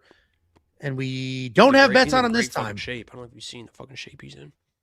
And he always goes out there and he fights his ass off. That's all you can really ask for. Somebody to at least work for your money if you're going to place Yeah, he bets definitely on him. wasn't quitting against C-Rod. He just No. And people think he won that fight. That wasn't like the cleanest loss in the world. So yeah, there you go. Good for him. Jesus. Looks like a young Yamashimoto. Hey. We have a bunch of other bets on this card, whether we got bets on this fight or not. Actually, I do have bets on this fight. What am I talking about? The round line is 1.5. That seems ridiculous to me. I think we have an over here. Because it's not like Austin is very, very dangerous, but he's not going to instantly snatch this dude's neck. Jose's dangerous early. He's long. He manages range. So I like the over 1.5 there. Anyway, we got plenty of bets on this card. So if you want to check out all the bets, we've been absolutely crushing it. WeWantPicks.com. Click become a member at the top. It's freaking $10. You unlock every pick, every bet, every tool instantly for an entire month. And that will include UFC 330. We have a new YouTube member. We have Kerry McGill, 7489. Kerry says, I stumbled on y'all when I first started betting on UFC. So glad I did. Y'all are awesome. Keep it up. Thank you, Kerry. Genuinely appreciate it. We Be appreciate kind. you. Rewind. I mean, that's a very... you seem like a person that would rent movies and not rewind them. Nah, bullshit. I appreciate I even bought a rewinding machine. Remember that fucking thing? Yeah, that would tear up the VHS. They're not supposed to rewind. They're not designed to rewind that fast. But we had a rewind machine doing people favors. Guys, I'll do you a favor. I'll send you $50. The only thing you need to do to get that $50 is go to this URL. If you go to this URL, there'll be affiliate links on the page. If you use one of those affiliate links and you sign up and you make a deposit, they will give us a one-time commission. And then we slice that commission and we give you $50. It's the easiest thing in the world. It's the oldest tradition. You wash our back, we'll wash yours. Use the affiliate link, sign up, make a deposit. We'll get some money. You'll get some money. Everybody wins. The oldest profession? Is it? Yeah, no, I think bartering. This is basically the oldest profession is prostitution. This is basically bartering. You sign up, I'll give you $50. See how that? They get something, a new customer. We get something, couple bucks. You get something, couple bucks. Use this URL. It's funny. Sign I up, put that tweet that you retweeted that Bennett, he doesn't have the horse odds anymore, but I said a double lung transplant recipient is less of a dog than Colby Covington. And someone said, to be fair, he's literally got fresh lungs. And someone said, I don't think you know how a lung transplant works. I don't think you know how sarcasm works. The internet really is just, my God. I have found, so Twitter's the meanest. I think the dumbest or the most know-it-all dickheads in the world, it's got to be Facebook. And I think it's because of the old. Somebody told me to kill myself on X this weekend. I don't even know what the hell did I do. In that voicemail where the guy called me the F word, not fuck, he also told me to kill myself, all because I said Robert Wicker was fat. I don't even do anything. I just tweet random. I was just tweeting about the fights or whatever. All of a sudden, get this. And you had a phenomenal betting card, so nobody can get mad at you for a bet. Yeah, and I don't attack people on X. I don't put anything controversial. I just kind of stay in my own lane, put fun facts out there. Somebody's like, kill yourself, buddy. It's a wild world out there, man. You know what's not wild, though? Premium membership. If you go to the website, I keep talking. We got bets. We have a whole bunch of shit. We have coded tools from scratch. Literally wrote code, developed tools from zero. One of those tools, the data analyzer, allows you to manipulate data. We have a tape index. The tape index has every fighter from every one of these cards lined up, their full fight history, everything. And if there's a red play button, you click it, video pops up. You can watch the videos, do your own research with your own eyes. We have a fight simulator, simulates fights 100,000 times, and it gives you the individual outputs, and you can use those outputs to go find your spots, place your own bets. We have the DFS Optimizer, and it's called DFS Optimizer, not DraftKings Optimizer, because it'll build DraftKings lineups, FanDuel lineups, and now, because of the UFC Freedom 250 card, DraftKings Captain's Mode lineups as well. We had to build that out because that card only allowed Captain's Mode, but that continues forward. So if you do play Captain's Mode, we got you ready to go. We also have the line movement tracker. This will give you the opening odds, current odds, win probability, and line movement for every fighter on every card with conditional logic built in. Green means the line is heading towards value. Red means it's heading away from value. So if there's a fighter that you like and you can see the line is green, you know it's going in the right direction for you. So you wait. That turns from green to light yellow. Go ahead and pounce. If that shit's bright red, maybe you want to wait because there is no value there for you. All of that is available for $10. $10 instantly. One single package.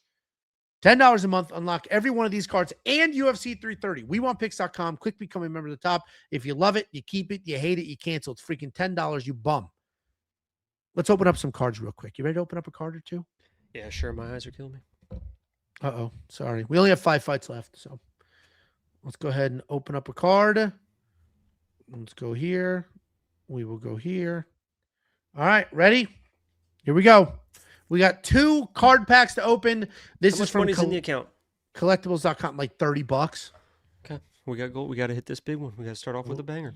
You're not going to screw me. If a card's worth more than $100, I'm keeping it. You're not making me sell it. Here we go. It's pretty bitch made. But... First card. Here we go. Bing bong. $44. Iwan Kutalaba. We're selling it. I think you keep that one. We're selling this card. We have one more pack. All right, come on. I've been on a fucking... This has not been a good run for... Oh, yeah, have you? Well, yeah, tell me about it. I think I peaked too early. We had a $700 card, $400 card. I never peaked. Here we go. Here we go. Let's peekaboo right now, baby. Bing bong. $35 card. Oh, it's Kamaru Usman, though. Wait, how is this only worth $35? This looks like a cool card. Because it's not a good card. I mean, it's pretty... What kind of question is that? Just because I you don't think know this... there can be some banging ass Honda Civics out there that are not worth $200,000, dumbass. I think it's a cool card. I don't know if I should You don't sell set the set the price of the market. We have $74. All Here right, we go. Now we start rolling. At the end of the stream, we'll open up another one. No, we'll do it fucking right now. End of the stream, I'm turning this shit. You better do it now because I'm out of here. All right, we'll buy one more pack. I don't know if I want to sell that Usman one. What if he wins this weekend? It feels like an investment. What? It's not going to go anywhere. He was already the champion. It's as high as it's going to go. Not if he's heading towards championship. All right, here we go. Let's purchase this card. Let's go. Come on with it. Here we go. Opening another pack. Bing bong. Oh my God, it's a female. I smelled it. Let's. Ew, what'd you smell? Her chair when she got up to go to the bathroom. Here we go. $64. That ain't bad. Curtis Blades. Now we're selling it. Now we can afford another one. I don't think we can. Oh yeah. Let's buy it again. We go again. Right. Let it roll. Let it roll. We go again. Heads will roll. Heads will roll. Heads will roll. Come on. Come on. Give me over $100. Come on. We only have $8.98. We need a $52 card. 52 is the minimum, and then we hit the big one. Ilya!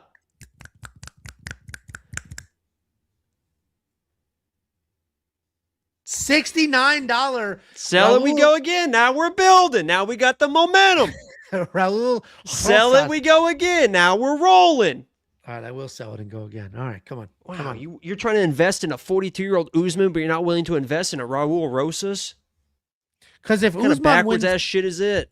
if Usman wins this weekend, he's right back in title contention. He's right there. His legacy is pretty much already written. A $35 Usman card is not going to go anywhere. Raul Rosas, that thing could be worth $20 million at some point. But here Fake. you are. Here we It's go. gone now. Bing bong. Here we go. Oh my God, it's $35. ASMR. It's $35. Let's will it. We sold a $69 card for an $89 Jack Hermanson, card. now All we're right. building. Sell it, we go again. Here we I go. will sell because Jack Hermanson sucks. How is this card? So it has nothing to do with who's on the card. Because how the hell is this card worth anything? How long Jack are you just Hermanson now sucks. figuring that out? Jack Hermanson stinks. Let's sell It's it. about the rarity of the card. Let's go. All right, here we go. Here we You go. know how fucking markets work? No, not card collecting markets. I do not. My neighbor's getting into card collecting literally for like the gambling aspect of it. He doesn't give a shit. He's buying these packs. They're doing the online openings like human beings. I was going to get actual cards today, but Target didn't have any. I have a bunch of them. Did we for finish the you. breakdown? No. We're getting Here we go. rich, buddy. Bing bong. All right, we sold an $89 card. So now we only need like a 30-something to be able to go again. We sold an 89 for a 68. We're going the wrong direction. John Jones. Here you go. Freak the fuck out, Angelo. Oh my God. How is the Jacker Manson worth more than a John Jones? That is true. How in the world do we have an $89 Jacker Manson and now we've got a $57? I agree. It doesn't make sense. The world. We go again. Let's do it one more time. Come on. Give me 100. We just need a $40 one to go again. Give me 100. Come on. Come on. Come on. Come on, Pony. Come on, Pony. Ka. Damn it. Let's go. This worked the first time. Stimming for a good card. Stimming for a good card. Oh, we did it. Go. We did it. Oh, gold Robbie Lawler. Now imagine what we're going to get when we sell this one. Nah, we're keeping it. I'm keeping it. Oh, Robbie Lawler. I like gold Robbie Lawler, $137. What are you going to do with that? You going to bring your friends to go over and be like, look at this gold Robbie Lawler card I have that's worth $120? When you could be like, look at this fucking Elliott to Coria $3,000 card I have. Yeah, look at this Chimaev $4,000 card. Nah, they don't know who the fuck that person is. Think of the possibilities, Angelo. We're keeping Sell that shit, man. Nobody's going to be impressed you got a Robbie Lawler. We're keeping it. We are keeping Get the $150 pack. The world is giving you an opportunity to change your fucking life right now, and you're choosing to shut the door and the windows. I'm not. You're not gonna bully me into some gambling shit. Oh yeah, I think you're a fucking. I don't think you're gonna do it. I think you're too pissy. I think you're a little bitch pussy. I think you're a little too pussy to even sell it. I don't even think you got it in you. I don't. I don't think you do, pussy. Look at you, little bitch boy. Look at you pooping your little poop pants. Oh, I can smell your little poop pants. Oh, Angelo, little poop pant boy, pooping his little poop diaper. Too scared. Oh, you're gonna cry. Somebody get him his milk. Too pussy to sell the Robbie Lawler. Come on, pussy. You gonna man up for once in your life? No, because it's gonna. You got a couple daughters. You got a fucking wife that bosses you around. You got fucking friends that fucking tell you what to do. You're not even the captain of your own softball team. No, because what happens is this is the one time in your life you could be a man. If you wanted to, it's your choice. Let me think on it over the next 5 fights. Okay. Okay. Let me think on it. Opening up the UFC. Speaking of little poop boys, main card, we have Tommy McMillen taking on Alberto Montes. Tommy McMillen undefeated at 10-0 in his career, coming off that KO win in his UFC debut, taking on Alberto Montes, 11-1 in his career, 4-1 in his last 5 on a nice little 4-fight win streak. Tommy McMillen, very exciting guy. Happens to be a bit of a psychopath. If you saw that on his Contender Series fight with that late rally, just marching forward, screaming nonsense and getting through that fight. He is a long-rangey striker. He enters the pocket. He throws knees. At range, he stays long. He stretches in with jabs. He throws some overhands. He can be shot on because of his insanely wide stance, but he's got solid scrambles, good takedown defense. He can be a bit hittable, but he is really tough, and he does recover well. He is coming off that knockout win in his UFC debut. He's taking on Alberto Montes, a nasty grappler. He's got a nasty anaconda as well, and he's got a bunch of Darce chokes. This guy is basically just doing the exact same choke. The only difference between an anaconda and a Darce is if you start at the neck or if you start at the arm and then include the neck. The reality is... You know what's funny is that's like one of the... Because even Anik said... I was rewatching a fight, and Anik was like, I still don't know the difference. And when you start watching UFC, you're like, I don't really get what... But once you know the difference, it's pretty easy to understand what's a Darce. It's just literally where it starts. It's like wherever the lock side is. Like if the lock is like fucking on the neck, it's a Darce. If it's on the outside of the shoulder, it's an anaconda. Correct. Like this, yeah. You're either starting at the neck and then adding the arm, or starting at the arm and then adding the neck. That's it. This is a Darce. Okay. That's a fuck. You can see his arm out there, right? Looks but like if I feed it through this way, now we got the fucking anaconda. You do finish it differently because an anaconda, you want to fall to your right hip. All right. Slide. Alberto Montes, nasty submissions, nasty on the ground. He will specifically hunt for that submission. He doesn't even need to take. I did almost Darce Angel, I almost threw an anaconda in. Not when we grappled at the one day we were grappling. I was on the front. I was on front headlock, and I started to go for it, and you giggled and said, "Well, you could try to anaconda me." Did that actually happen? Yeah. Oh, when we were at jiu-jitsu? Yeah. I was just on a front headlock, and I got long arms, so my arm was like, I had a front headlock, and my arm was like already right here, so I was like, and you said, "What are you doing? Trying to anaconda me?" Because I think that was when you were telling me to take your back or whatever, but I didn't hear what you were saying or whatever, but I was like, because I do have really long arms, so I was like, You literally were like, "What are you, anacondaing me?" I don't remember. It was pretty funny because I thought I was being sneaky, but you're like, "What are you doing?" You do it long enough, you just feel everything coming. What the hell was I saying about Alberto Montes? His takedowns are just okay. He doesn't really need them to even find that submission. Striking's decent. He's definitely a specialist. This guy's a specialist. I said he was a specialist on my quick video, and the number of comments that I got insisting that this guy's got phenomenal striking is absurd. The reality is this is a tough fight to break down because we don't really know if either one of these guys is very good. They both have really good records. They both have flashy wins, but they've also beaten absolute nobody clown shoes. Like neither one of these guys has a win where you're like, oh, okay, he is good. Like what's their tentpole wins? There isn't one. So I'm going to call this a grappler versus a striker. Obviously it's 2026. Everybody can do everything, but I'm going to call it a grappler versus a striker. And while I do who's think the striker? Tommy. What? You hate the guy, so you're not going to be. His base is wrestling and grappling.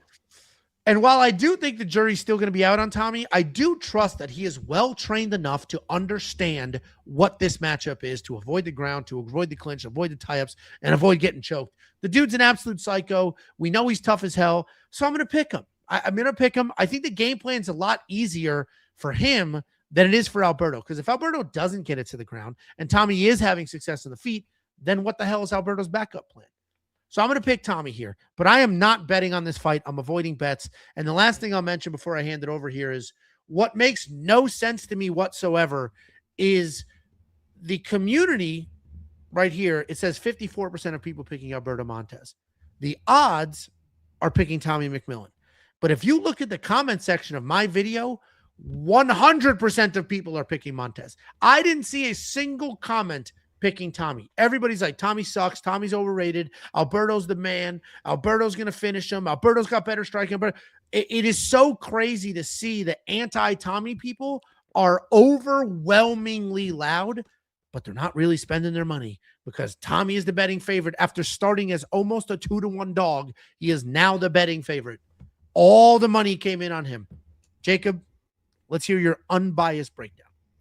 Yeah, I was very anti-Tommy in his last fight. He took exception to that on Twitter, which it seems like he's no longer a member of Twitter anymore, and it's a shame. But he was actually cool about it at the end. I mean, I think I was minus 800, and I put a little flyer bet on Zucchini because I knew that fight was going to get wild. And if you watch that fight, it's hard to come away being too impressed with at least the technical abilities of Tommy. But it is easily to come away impressed with how he fights. Like, that guy talks the talk and walks the walk. He's like, I'm not coming in to get people to the ground, because he is like a wrestler and a grappler at his base. But he's like, I'm going to come in and get a fucking $100,000 and knock these motherfuckers out. And that's what he does. He comes in, he doesn't give a fuck. He just moves forward. He throws wild shit. So I do have to give him respect for how he fights, because he's not somebody that's like, you hear a lot of fighters all the time, like, I'm going to come knock this guy out, and things don't go their way, and then they take a step back, they start slowing down, they start being like, all right. He does not do that. Like, he's just going to keep moving forward. I got the plus, or the under 1.5 on this at plus 155. I think it's right at like even money at this point, but I got to go, if I'm picking against Tommy with Zucchini, I got to stick to my guns. I'm taking Alberto Montes. I think he's the more technical striker, but I do worry he could just get overwhelmed. Like, I put on Twitter, like, this is a good matchup. I know a lot of people are like, I can't believe they're feeding Tommy to this guy so soon and stuff. It's like, this is a good matchup because whoever wins this is going to look fucking really good. Like, Tommy's either going to come in and just do what he did against Zucchini and just overwhelm this guy and be like, holy shit, like, is this guy going to do that to everybody? Or Alberto Montes is going to stop kind of like this rising contender in a way that, who knows, maybe catch him in the striking and then go to submission or whatever. But whoever wins this fight, it's going to be it's great for their career. I know it seems like it's going to be a little bit early. I'm going Alberto because I don't think he's a dangerous striker, but he's definitely the more technical striker of the two. A lot of times, especially with Tommy, it doesn't fucking matter. But I played the under 1.5, and I put a second round bet on both of them as well. Second round TKO for Tommy. He either overwhelms him or maybe he kind of blows his load, and I put a second round submission on Alberto Montes. So either way, I think Tommy's going to do what he does, and they're just going to get in this guy's face and throw wild and see what happens. It's a main card fight. It should be a very fun, entertaining fight.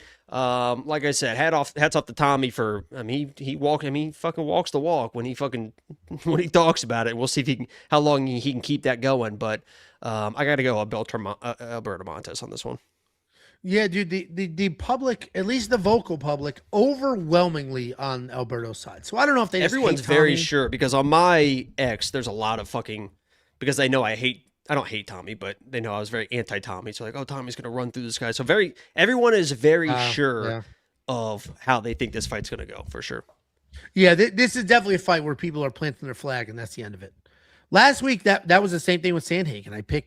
I picked Bautista, and everybody was like, nobody agreed with me. Everybody's like, that's absurd. Sandhagen's going to run through him. Some people think that Sandhagen won that fight.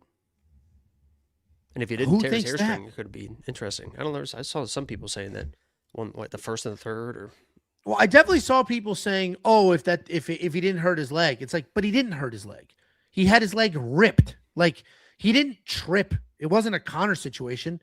Mario did that to him. He did it to him. So what's that called? And then Suluvian stretch? Yeah. No. Suluvian? Now that you said it wrong, there's no way I say it right. Sulavalon? Saliva stretch? I think it's Suliev. I'll give that. I don't know.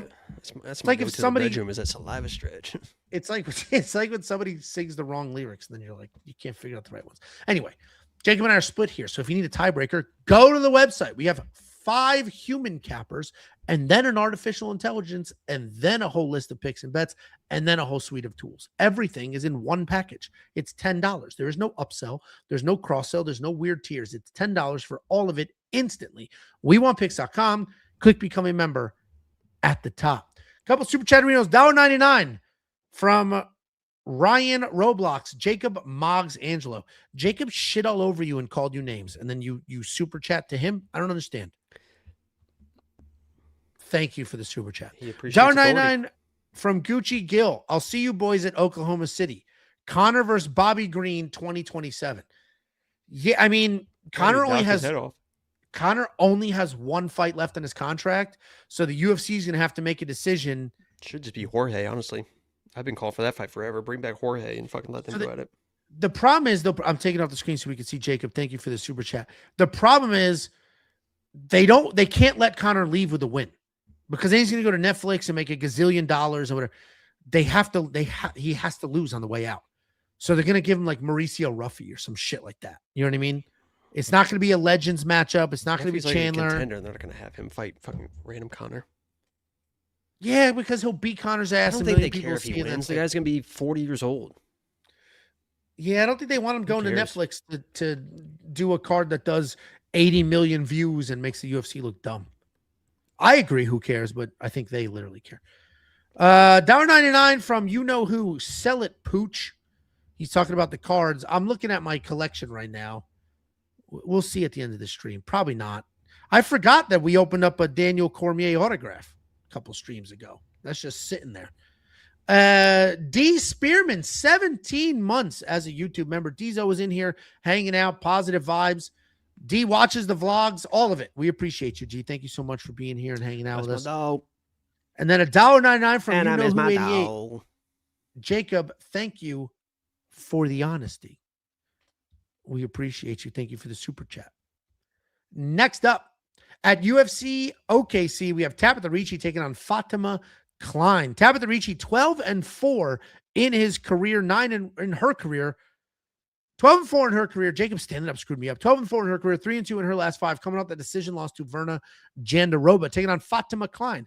9-1 in her career, 4-1 in her last 5. She's coming out that decision win over Angela Hill. Tabatha Ricci 2 years ago and Tabatha Ricci now are entirely different people. 2 years ago, Tabatha Ricci was a grappler. She would throw some strikes out there, but she would shoot big takedowns. She would get you to the ground, and then she had incredible control. She had really good scrambles, really good offensive jiu-jitsu, defensive jiu-jitsu. Was overall a good fighter who was in good shape and was a grappler. Then she started dating a professional boxer. Now she thinks she's a boxer. She comes in here.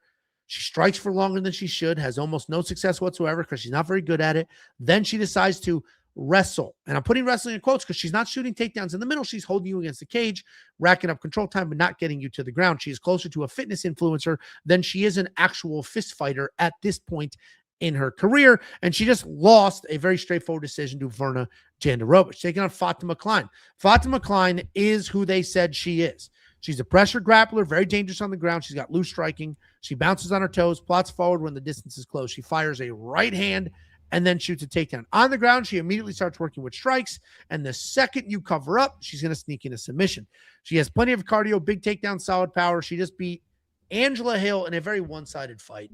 And at this point, you can just literally find the line where Tabatha started to suck, and that's exactly when she met her boyfriend. As soon as they got together, she started to suck because instead of being who she is, and instead of sticking with what got her to where she is, she completely changed who she was as a fighter and became a boxer. She does not have good enough striking to primarily strike, and she just seemed to abandon the wrestling. The only loss that Fatima Klein has was to Jasmine Jasudavicius, who took her down and held her there. Short notice. Up and way short notice, but Jasmine took her down and held her there. Jasmine's a phenomenal wrestler. Well, I think Fatima won that first round. Or look good in the first round. Even at her best, Tabatha Ricci was not as good a wrestler as Jasmine Jasudavicius. So Fatima Klein is more dangerous everywhere. She's tall, she's long, she's lean. She's definitely going to be the better striker. I think Tabatha thinks she's going to be able to strike. She won't be able to. Fatima will shoot a takedown if she wants. Just go look what she did to Angela freaking Hill. Fatima Klein put on a show in that fight against a veteran with 31 UFC fights, and she won that dominantly. Fatima wins this fight. Fatima dominates this fight. Maybe the most confident I've been in a lady fight in this entire year. What do you think, Jacob? Yeah, I think, honestly, thank God it's Ricci, not Ribas, honestly, because this was supposed to be Amanda Ribas versus Fatima Klein, and I saw that matchup, and I was like, oh my God, like this is not going to be good. But you know, prayers for Ribas, still recovering from. I think she was like getting dizzy in training and stuff. So hopefully she is fine, is able to bounce back and get a more favorable matchup. But tell me if you agree with this. I think that Fatima Ricci is going to look like Wang Kong versus Tracy Cortez. Like it just feels like it's the same. Like Tabatha Ricci is probably going to come with the same game plan that, like, if Tabatha Ricci was able to use early takedowns and use her cardio and force, you know, Klein to offensive wrestle and defensive wrestle. Like she's a good enough wrestler and good enough grappler to like kind of make this like a close fight. But as you mentioned, she comes in usually and just has kind of abandoned the wrestling, thinks she's a striker. She's going to be shorter with the length. She's going to be shorter with the striking. And, you know, I just think it's probably, you know, the difference is Wang Kong doesn't have a lot of offensive wrestling, and Fatima's obviously has that offensive wrestling and grappling kind of in her back pocket as well. So I just think that at range she's in trouble, and I think in the wrestling and the grappling, I mean, there's a reason why the odds are what they are. You know, I'm taking Fatima, and you know, we'll see if she can get a finish. But Ricci's a pretty tough girl, so probably just Fatima. There's certainly an opportunity for a finish, but I agree. Ricci isn't soft or a coward. She just abandoned who she is as a fighter. She's basically, we are watching Tabatha Ricci turn into, what the hell's her name? Just this weekend. And that chair swaying is making the mic's picking it up. I just said Tracy Cortez. Oh, I didn't listen to anything I said. I was too busy selling that fucking card you bullied me into selling. I said that. Tell me that this fight couldn't look exactly like Wang Kong and Tracy Cortez. Oh, I heard you mention Kong Wang and the takedowns, but I didn't hear how you got there. You just started. My bad. That's my bad, guys. We got a bunch of shit on the website, including bets on this fight and bets on a whole bunch of other fights. Check it all out now at WeWantPicks.com. We have a $1.99 super chat from Jaquil Rivas. No comment whatsoever, just super chat. We appreciate you very much. Thank you for being here. $1.99 from Ryan Roblox. Ribas would have been a harder matchup for Klein. She's a better striker, or at least a more versatile striker than Tabatha. But she would have been. She's too willing to engage. Yeah, she would have put herself at risk. Where Tabatha doesn't give a fuck. Tabatha would probably run across the cage, try to get Fatima against the cage, and work from there. And it just if Klein hits Ricci, she's going to take a step back. She's going to reassess. She's going to you hit Reboss, and she's like, fuck it. She don't give a fuck. $1.99 from Jaquil Rivas. If Guns wins, you guys wear his merch next year. We have his merch. They sent it to us. So we'll see. We'll see what happens. I have a shirt. Jacob has a shirt. I'll wear it on stream. And then $4.99 from Eat Yo Puss. $3.25. Wait, is this the dude that had did he change his profile picture? Angelo, make them jiggle, Jacob. Great call on the Patty sub. It was so obvious, but the books didn't see it. Don't push yourself. You're fragile. Do it for us. Yeah, that was like the most square play of the week that honestly ended up hitting. Everyone was like, oh, Patty by sub. Look, he's going to get guillotined. And obviously he didn't get guillotined, but basically did. Yeah. Like he snatched the neck. Yeah, he basically did. I appreciate Patty called it. It's called the padlock. Nobody. That's awesome if he gets to name it after himself. Which funny because Charles did it first. Like Charles did it in the UFC like years and years ago. But he did a darce with legs over the back like that. Yeah, oh, really? Because I watched it, and then even I did a little recap with Josh there, and even Josh was like, "Dude, I don't see people put the legs over the back for that. That's crazy." Yeah, a lot of people get confused. They're like, "Oh, it's a Peruvian necktie," and it's like, no, it's not. And Louis Bond 9418 $2 super chat. How long until the Homa Fight card openings? We already opened a bunch. I just sold a couple packs, so we'll buy a $150 pack at the end, then I'll open that. Next up. At UFC OKC, we have what is probably, I would say, the most controversial fight on the card. Not controversial because there's any sort of weird sketchiness, but controversial because you people feel very, very strongly that Chase Hooper is going to sell here. We got Chase Hooper taking on Mitch Ramirez. Chase Hooper, 16-5 in his career, 3-2 in his last 5, riding back-to-back knockout losses. Taking on Mitch Ramirez, 8-3 in his career, 2-3 in his last 5. He is looking for his first UFC win. Chase Hooper, as we all know, is a slick grappler. His takedowns have improved. The striking has improved. But the reality is he's mostly a jiu-jitsu nerd. He is pretty big at this weight class, 6'1". He's filled out quite well. He doesn't really have natural power or natural athleticism, but he's got high fight IQ and a very, very dangerous grappling background. He is coming off that second KO loss in a row, this time to Lance Gibson Jr. He's taking on Mitch Ramirez, 8-3 in his career, 2-3 in his last 5. He's a solid wrestler. He's got decent striking. He throws a ton of leg kicks. He uses those to set up the takedowns. When he gets a fight to the ground, he's looking for control more than a finish, but he does have a good amount of power both on the feet and on top. Overall, he is very, very tough. He's a big striker, not afraid to engage, but he's not very good. Like, he's decent at all these things, pretty tough, but that's kind of where it ends. He was just KO'd by Mike Davis. And what's interesting here is the UFC must love Chase Hooper because they're actually doing what's appropriate. They have spent time, they've spent money, they invested in him, they tried to build him up. He built some name notoriety. He got knocked out 2 times in a row. And instead of the UFC saying, all right, fuck him, here's some young stud killer from the Contender Series we're trying to build up, they're like, here's Mitch Ramirez on his way out. So they're giving him a matchup that he can win so they can get him back in the win column and continue to push him and promote him. And that's really what a promoter should do. That's just not typically what the UFC does. And I do think Chase wins this fight. I think Chase coming off back-to-back knockout losses might be the best thing for him here because Chase isn't going to be hanging out. Chase isn't going to be striking in this situation. He was just knocked out twice. Chase is going to immediately shoot a takedown, get this fight to the ground, and then work for a submission. That's what Chase is going to do here. We've seen Mitch get smoked. We've seen Mitch be tough, but I think Chase Hooper wastes literally 0 time whatsoever. There is no false sense of confidence here. There is no excuse. He's a smart kid. He knows what happened to him. He knows what's on the line. He is going to wrestle. He's going to wrestle early. He's going to wrestle hard. I think Chase Hooper wins this fight. And this is another weird one where 88% of the voting community is on Chase Hooper. 90% of the comment section says he sucks. Don't bet on him. He's going to lose. Think for yourself, people. Form your own opinions. I'm on Chase Hooper. I'm actually fairly confident in him. I think everybody's just upset over what happened in his last couple of fights. Both of those people beat the absolute shit out of Mitch Ramirez as well. What do you think, Jacob? Yeah, Chase Hooper minus 385 against Alexander, lost first round KO. Minus 330 against Lance Gibson, which I told you guys he was going to fucking lose that fight.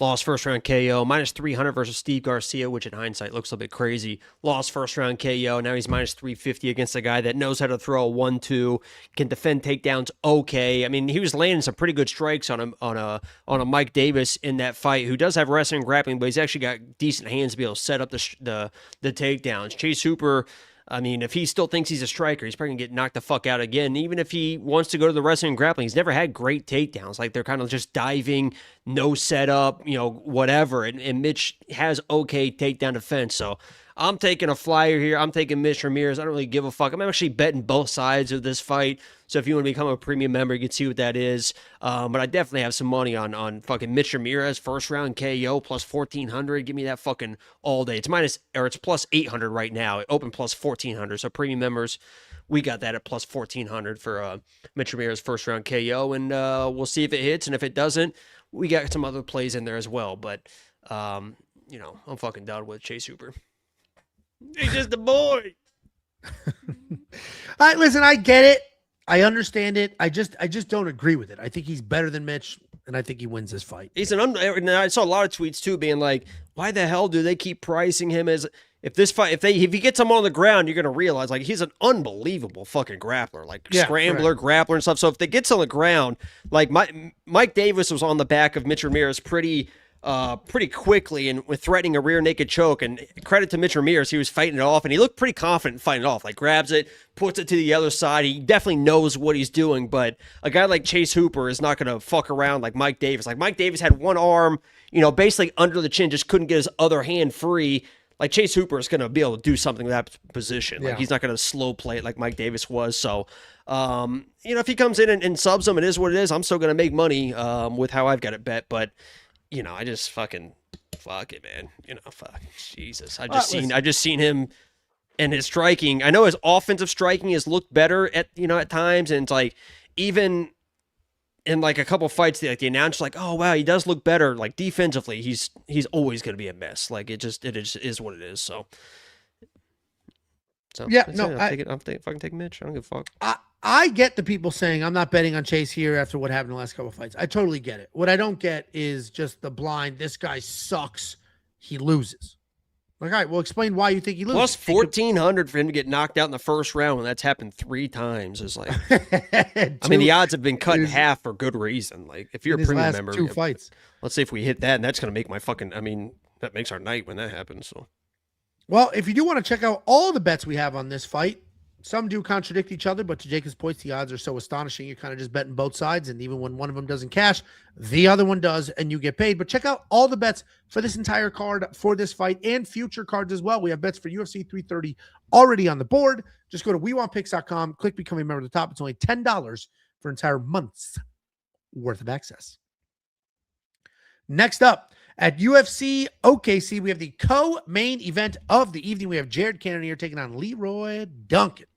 Christian Leroy Duncan, 14-2 in his career, 4-1 in his last 5. Do you even know that meme?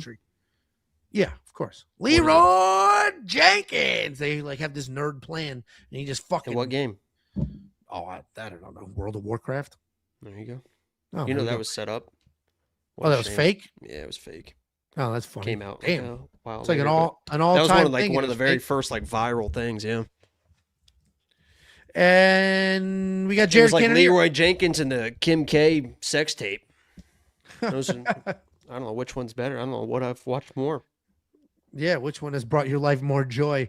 Jared Cannonier, 18-9 in his career, 2-3 in his last 5 years, coming out the decision loss to Michael Venom Page. Jared Cannonier is a big dude. He's a powerful dude. He's incredibly dangerous, but he's also old and he's slowing down. He likes to switch from southpaw to orthodox. He throws kicks from both sides. He's got solid grappling defense. He's got a great resume, but he only averages a half of a takedown per 15 minutes. He does have 8 offensive takedowns in his last 5 fights, and that's because he knows he's old, and he knows he's slowing down. He knows he's chinny, so he's trying to fundamentally change who he is and how he fights. He couldn't manage the range against MVP, so he got smoked. He's taking on Christian Leroy Duncan, high-pressure fighter. He has 11 finishes in his 14 wins. He might be a little pissed off this week, too, because England just lost. Oh, CLD. Powerful striker. He's going to come forward. Good pressure, good speed, creative. He throws everything at his opponents, but if things do get heated, he will turn into a wrestler. He'll shoot a couple of takedowns. He's very dangerous on the feet, solid ground and pound if he ends up on top. He is coming off the decision win over very tough, very scary Roman Dolidze, where he 5 times his strikes, landed 5 times the amount of strikes on Roman Dolidze. This is very straightforward. There's no reason to overcomplicate this. Christian Leroy Duncan's win this fight. That's it. He's faster. He hits harder. He's more creative. He's more athletic. 42-year-old Jared Cannonier is not going to win this fight. And the people who think he's going to win are remembering Jared Cannonier. What's his nickname? Whose? Jared Cannonier. The Killer Gorilla. He is, people who are picking him to win this fight are remembering the Jared Cannonier that fought Marvin. That, huh? I waited. Literally waited. I mean, you knew, I couldn't even remember. You knew that off the top of your head. Well, I did. You ready to go with that one? I just tagged him in our Instagram graphics. Jared Cannonier, damn it. Anybody picking Jared Cannonier to win is just remembering what he looked like in the Marvin Vettori fight. And if that version from 3 years ago, if that version was to show up on Saturday night, that version of Jared Cannonier does win this fight. But we haven't seen that guy in a while. He only beat Gregory Rodrigues because Gregory Rodrigues has no cardio whatsoever. He didn't beat MVP, who is a 170-pounder. His best days are behind him. He's a tough guy. He's not an easy night out for most people, but CLD will just be too fast. He'll hit too hard. He'll do all this thing. Look at this guy. He beat RoboCop, buddy. I don't think you watched the fight. RoboCop had Jared Cannonier 99% knocked out. Should have been a 10-8 round, and then just stopped fighting because he got tired. CLD's the pick. Very confident in that. I encourage you to bet on Jared Cannonier and share your ticket with all of us. Jacob, who do you think wins? Yeah, if you want a real fun experience with your life, and I say this every time that CLD fights, and I've bet on CLD before, and I've played him inside the distance, and we've won some money on CLD in the past. But man, can this guy randomly just fight like a fucking dickhead sometimes? Sometimes this guy just fights just clinching when he shouldn't be clinching. He's a flashy guy with the spinning shit and the kicks and all this stuff. So there definitely is a world where this fucking dickwad CLD comes in, fucks around, blows his load early, and then Jared Cannonier just kind of presses him against the fence, second and third round. And like if you've never held a CLD ticket when this guy's being a fucking dickhead, you've never really fucking lived in your fucking life. I'll tell you that. Now, is that going to happen in this fight? I don't think so. Like Angelo alluded to it, Angelo mentioned it. I mean, the guy was knocked out against Imavov. He was basically knocked out against Kyle. I mean, he just beat the absolute shit. He was basically knocked out against Gregory in that fight. And then MVP is kind of MVP. Like it is what it is type of situation. So, this should be, I'm not going to play money line. I'm not going to put him in every parlay. This is another situation where, sometimes you guys wait to become premium members. Sometimes you wait to do this. You wait to do that. You don't know if you're the premium members for this one. I played inside the distance CLD plus 185. I think that's down to like plus 130 or something like that. That's my bet. If he's going to lay in some shit, we've seen Jared be getting hurt. We've seen the cracks. We've seen him get knocked out at this point. And that's just what should happen. Like if he's lands a power punch, he should hurt Jared. And if he doesn't act like a fucking dickhead, this could be one of those situations, and I don't want to where he has him hurt and then all of a sudden just starts clinching with them for like no goddamn reason. And, maybe I'll be sitting there being like, no, you fucking, no, fucking break away, knock this guy out, finish him, you fucking asshole. But hopefully that doesn't happen, but I'm thinking CLD. I mean, this guy, Jared is, he's shown he's tough and come back and he starts getting in the clinch, or if he gets a takedown, I just fucking nasty with those elbows with the takedown and stuff like that. But he's definitely gonna. Jared Cannonier is gonna immediately run forward and try to get CLD against Cage. That's exactly what he's gonna do. So we just have to hope CLD. It's a little easier said than done. Like CLD is like, he's not fucking Sean Strickland. He's not fucking, he's pretty bouncy. He's in and out. That's the big cage. That's not the apex. It's fucking. He's switching stances. He's pretty unpredictable. So he's going to have a tough time closing that distance, I think. Plus, I don't think Jared beat Sean either. I think that was a bad decision. So, fuck off. All right. Jacob and I are on the same side and there are bets on this fight. So if you want to check out the bets we do have on this fight, go to the website, wewantpicks.com, click become a member at the top. It's only $10 for an entire month's worth of access. $10. You get 5 fight cards if you sign up now, because UFC 330 is on August 15th and today, July 15th. So you get every single card along the way for $10. That's $2 an event. WeWantPicks.com. Couple super chats before we hit the main event. We have T-Top, $41.99, $1.99 super chat. Hey, give me and my boy James a shout out. Hello, Tito P and James. Shout out. We have a $1.99 super chat from Jaquil Rivas. How long does that pink eye last, Jacob? I wish it was a pink eye, because that's very easy treatment. But the pussy. no, my eyes are fucking. They are dry as shit right now, but it's because I'm on the extra strength antihistamines that have been drying them out. So they're dry, but the other issues are gone because of the antihistamines. Yeah, the giant pulpa whatever are gone. Nice. So now you're just battling the dryness. Yeah, which could be lifetime of issues. We have American Darter, $4.99 super chat. I have the ultimate hack for you nerds who don't have premium. Sign up with an affiliate link, get the $50 for free, then you got 5 months for free. You're welcome. Yeah, I mean, it's what's funny is, thank you very much for the super chat. That is in, I believe that's in like an email and a pitch. We say that all the time. So thank you very much for the What's his name? chat. That's Next Lennon. No.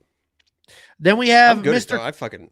I'm really good at darts too. I am not. I'm not good at bowling either. I can't keep my fucking elbow straight. So it was like, whoops. Yeah, I spin the ball, so I'm really good at bowling as well. I cannot spin the ball. Mr. Kirk, 101, 499. I heard someone say Angelo has an ego. I don't think that's true.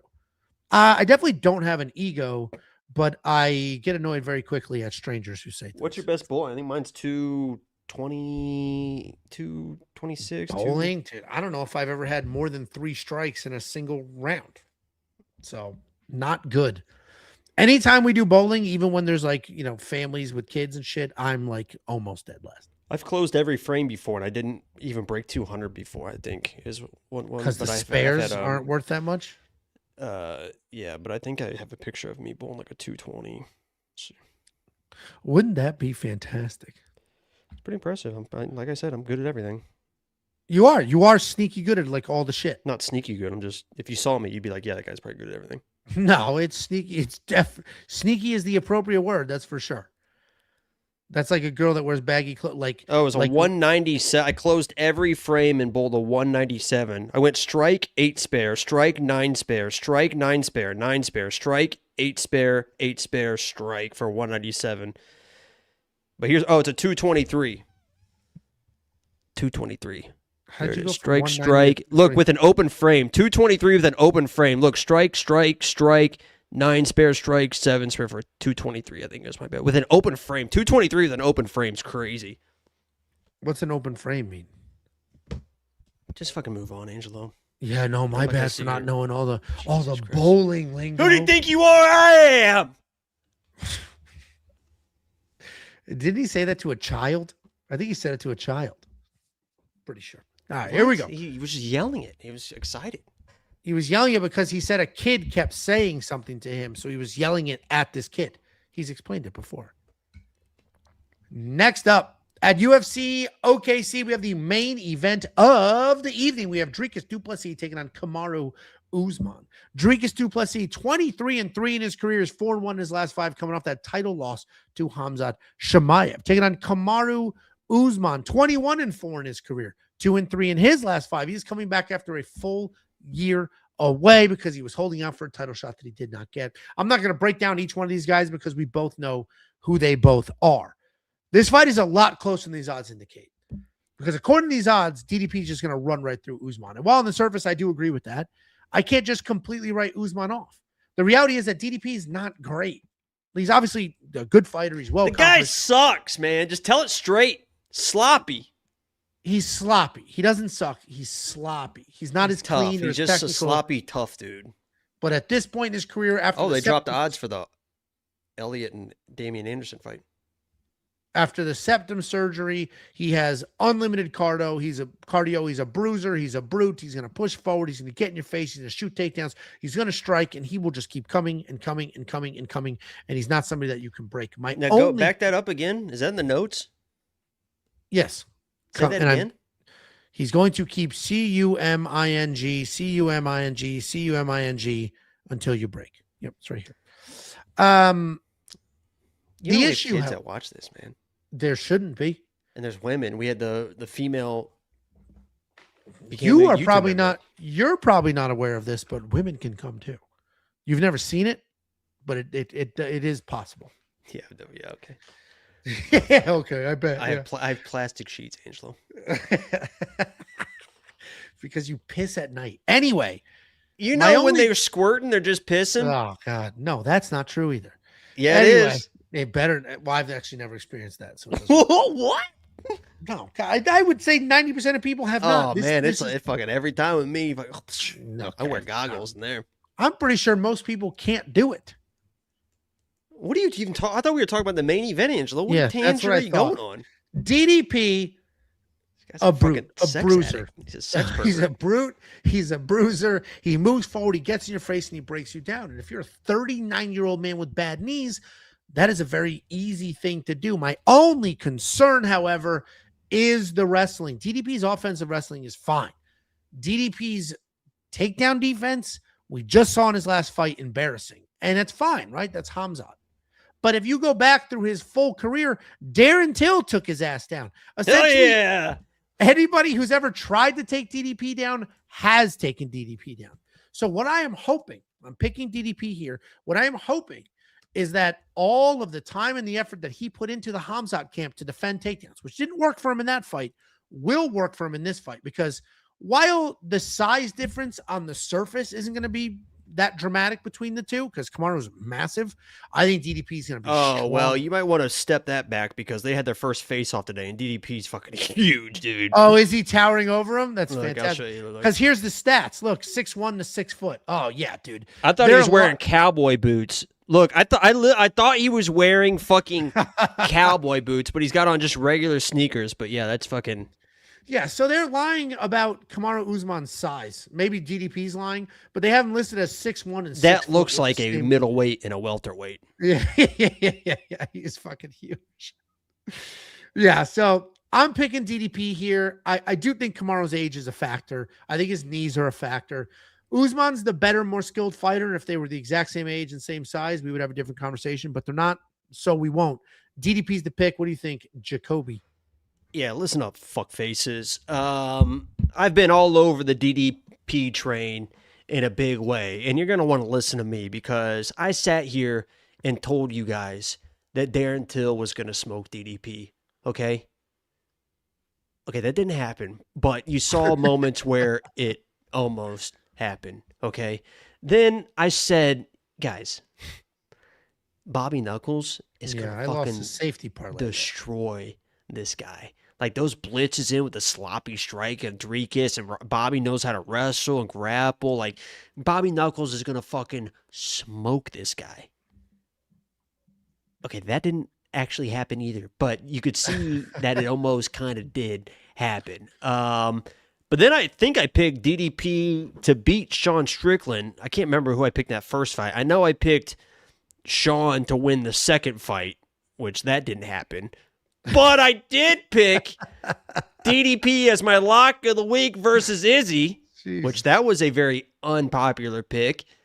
And then I did tell you guys that DDP was going to beat Chimaev, which that didn't happen either. It sounds like you're horrific at picking DDP. But you could see where that almost happened in the fifth round. In the last 30 seconds, he almost fucking had it done there. So I'm telling you right now that these lines are pretty disrespectful for Usman. I played a little bit on Usman just as a value play because I think it's a very close fight. This feels like it's a moment. I talk about a lot of times in fights with minutes versus moments and all this stuff. The biggest part of this fight is going to be that Usman jab. Is he going to be able to land that stiff fucking jab against a 185er? Like against welterweights with that wingspan, with that reach, you can see he's got the same reach as DDP. But he used to outreach welterweights, and he would just fucking. I mean, you guys know I talk about when you got to fucking just stick a jab and just fucking stick a jab. And you saw what Sean Strickland was able to do to DDP with that jab. Like DDP's a tough dude. He's not gonna probably hurt him with the jab, but DDP even talked about in that Sean Strickland fight, like yeah, he was landing the jab. It wasn't hurting me, so I wasn't worried about it. And then all of a sudden I was like, oh fuck, my eye is fucked. Now I gotta get out of the way of the jab. Can Usman land that jab at middleweight is going to be the biggest question in the fight, because I think he can mix in the takedowns, and DDP is going to be able to work, and I don't think Usman's going to lay on DDP like Chimaev did, and I don't think Usman's going to lay on DDP like he was against Buckley. And I know a lot of people are bringing up the 5th round of that Buckley fight. Like, he was trying to get the takedowns. He wasn't able to get the takedowns. He knew he was up 4 rounds to nothing. He was just kind of coasting at that point. Like, he was kind of backpedaling, and it, kind of is what it is. Obviously, that situation against DDP would be a little bit different because DDP is going to stay in his face, but this just feels like it's going to be Usman just sticking the jab, timing the takedowns. We just saw how unbelievable Trevor Whitman is at having game plan. The guy's like a fucking mastermind. They knew exactly what Ilya was going to do, and like every situation had every single setup waiting for him. Like, the same thing's going to be happening here. Like, Usman's going to be ready for all that sloppy bullshit that DDP is going to bring in. He's going to be able to time takedowns early. He's probably going to win the first round. He's probably going to win the second round, and then the fight really starts. Like, I agree with everybody. Like, the 3rd, 4th, and 5th rounds of this fight are probably going to be razor thin, and it's going to come down to the forward pressure of DDP compared to how early in the rounds Usman can get the fucking takedowns, because he was able to get the takedowns against Buckley and land some ground and pound, advanced positions, like score with those takedowns. Against DDP, I think it's going to be a little bit harder to score with. So he's going to have going to need a lot of control in those rounds if he's not actually scoring on top and stuff like that. So it's more of a value play. If you guys are playing DDP, I get it. I've just been so anti-fucking DDP for so fucking long. I did pick him versus Izzy, lock of the week. I picked him versus Chimaev. Obviously, he lost that fight, but he's just so fucking sloppy. I just can't even believe he became the champion. And if he wins this fight and fights Sean, he might fucking beat him again. Jesus, he could become the fucking champion again. I don't know, but I've just been so anti-fucking DDP. I know I've been anti-Usman in the past. I picked Leon twice versus him. But I think it's going to be that if you start seeing Usman sticking that jab early, I think it's the big tell for this fight. So, because then if he's landing the jab, he doesn't have to get the takedowns. He can just fucking stick the jab. Like DDP's constantly walking into a fucking jab. That's just what he's known for. So if he's able to just stick that jab and then he doesn't need the takedowns, I think DDP bettors are going to be in trouble. But I'm going Usman here, a little bit more of a value play. But we'll see. Yeah, I mean, I'm not worried about the jab, I'm worried about the wrestling, obviously, but yeah, we will see. I when this was first announced, like, which one of these guys is more African to you?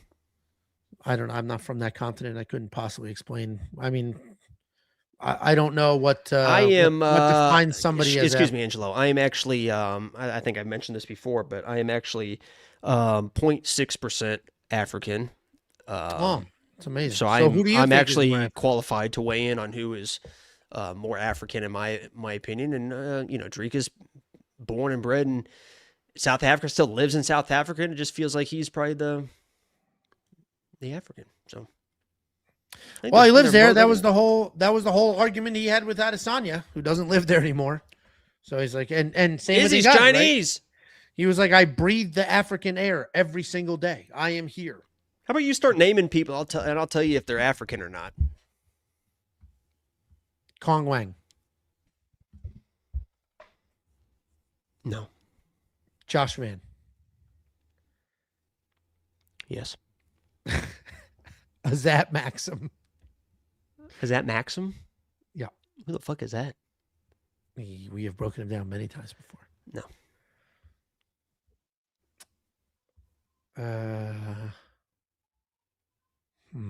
Derek Lewis. Yeah. Okay. Well, guys, if you want a breakdown of all the fights with the picks and the bets and Jacob's Africa scale, go to the website, WeWantPicks.com. Everything you could ever want or need. Every pick, every bet, every tool. Bet Sam, yes. Every pick, every bet, every tool, all of it on the website, including artificial intelligence. Do you think you have some African in you? No, because I'm not any bit Sicilian. If I had any Sicilian in me, then yeah, 100% for sure. I literally have 0.6%. Well, congratulations. And the rest is what? The opposite of that, the literal opposite. It's not something for you to get like jealous about. You don't have to start like throwing slurs around just because you're jealous, but all right. WeWantPicks.com. Western Asian and North African point. Oh, it went down. Oh, I lost a point. It's 0.5%. 99.5% European. How did it change? It used to be 0.6. I don't know. They're fucking me. It doesn't change. I don't know, but I am 0.5% North African right there. Well, put up a poll to see if you have a pass or not, if that's enough. How much does Mike Perry have? How much does Mike Perry have? 1%? Mike Perry got a pass. I think How much he's just did he lying have? about it. I got hard proof here. I think a lot of people are lying. I got hard proof. Mike Perry's just making it up. Guys, that's the breakdown. We got a couple more super chats. $1.99 from American Darter. If I get IGBBM, what does that mean? It's gonna be bad. My N-word. What if I just said it? I think it'd Dustin be okay. Poirier. I mean, Dustin Poirier said it. And just what's the worst that could happen? There's a lot of bad things that can happen from that. Chat, can I say it? Can I get lifetime? No. If I can get 5 passes in the chat, verified passes. Verified. D, yeah. I need 1 from you. No, you can't. You would get free lifetime if you did some We Want Picks tattoo. Then we'll talk about it. What the fuck would I give you a lifetime for a Dustin Poirier tattoo? Get a We Want Picks tattoo. Lifetime is yours, baby. Jacob is that part offer. of time. I don't think if there are 10 people that decide to do that, that's where I'll cap it off because maybe there's 11 psychopaths. You get a We Want Picks tattoo. I am 1.6% Italian. Me and you are brothers, baby. There it is. Yeah, we're the same. And $1.99 from Eat Your Puss. Yo, his never made no one leak. LMAO. Angelo. It's pretty funny. It's pretty dry over there, huh? Thank you for the super chat. Thank you all for being here. Oh, Tiff, tell him, Tiff. Tiffany, come in here and tell him how wet you get. $1.99, you know who 88. If you say it, it's going to be bad. That's funny. See, now this is an appropriate response because you said, what happens if I say it? If you say it, it's going to be bad. There we go. Thank you for being here, guys. If you're watching this and you haven't subscribed, just click that damn button. I will. If you haven't subscribed yet, just click that damn button. Costs you nothing to do it. Don't forget, my neighbor.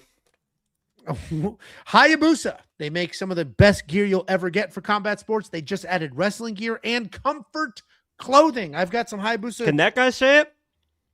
Who? What guy? Oh, that guy? He might be Brazilian or Puerto Rican. She could say it. White girls love saying it. Go to Hayabusa, check out what they have to offer, and if you use promo code WWP, you get 10% off the entire purchase, not just one item. And I promise you it'll be worth it. Jacob and I will be at UFC OKC. So if you see us 50-50, come say hi. We'll be there for sure. So come say hi to the boys. And I'll be filming a vlog. So if you say hi, I will likely ask you who you think wins the main event. You will be on the vlog. If you want to send something for the vlog, send it to We Want Picks, P.O. Box 406 in Prosper, Texas, 750. Do you still have your high school singlet? 7-8. No, we have to get those back. We need to keep those. I know. You're wearing used singlets? Yeah, we did.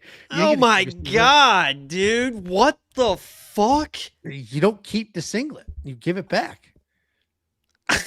What?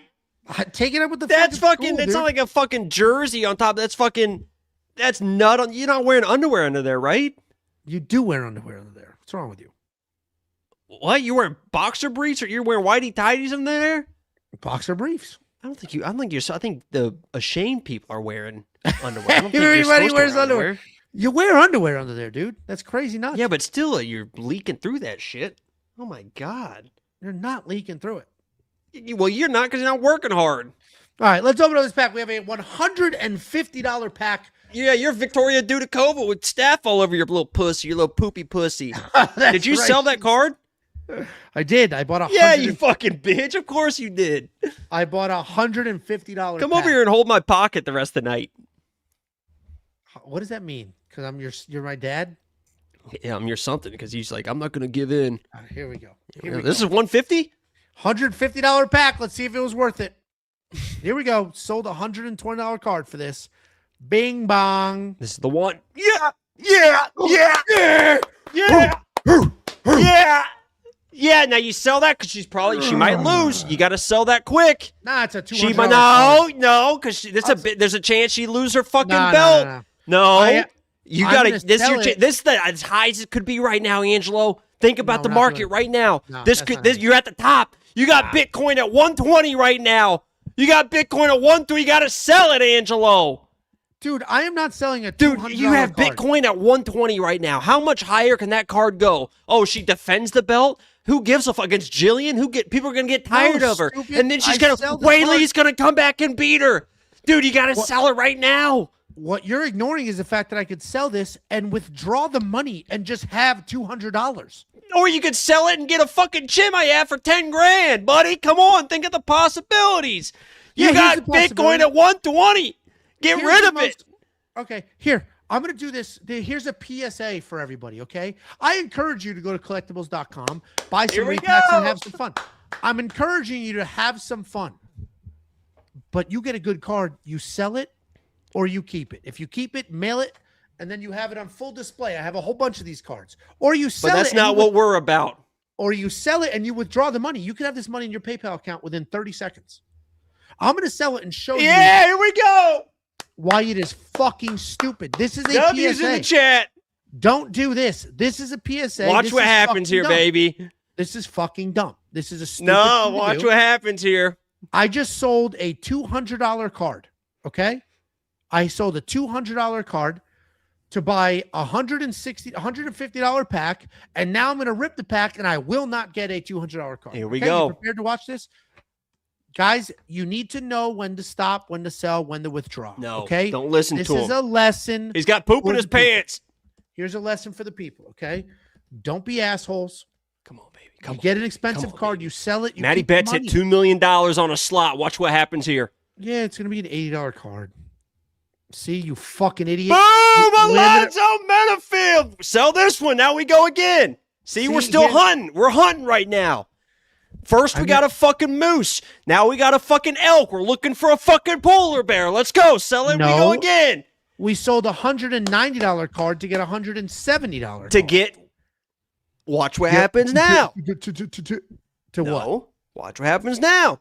Idiot. We're just hunting squirrels right now. We're looking for the big one. We're looking for a 12-point buck, Bubba. Sell it. We go again.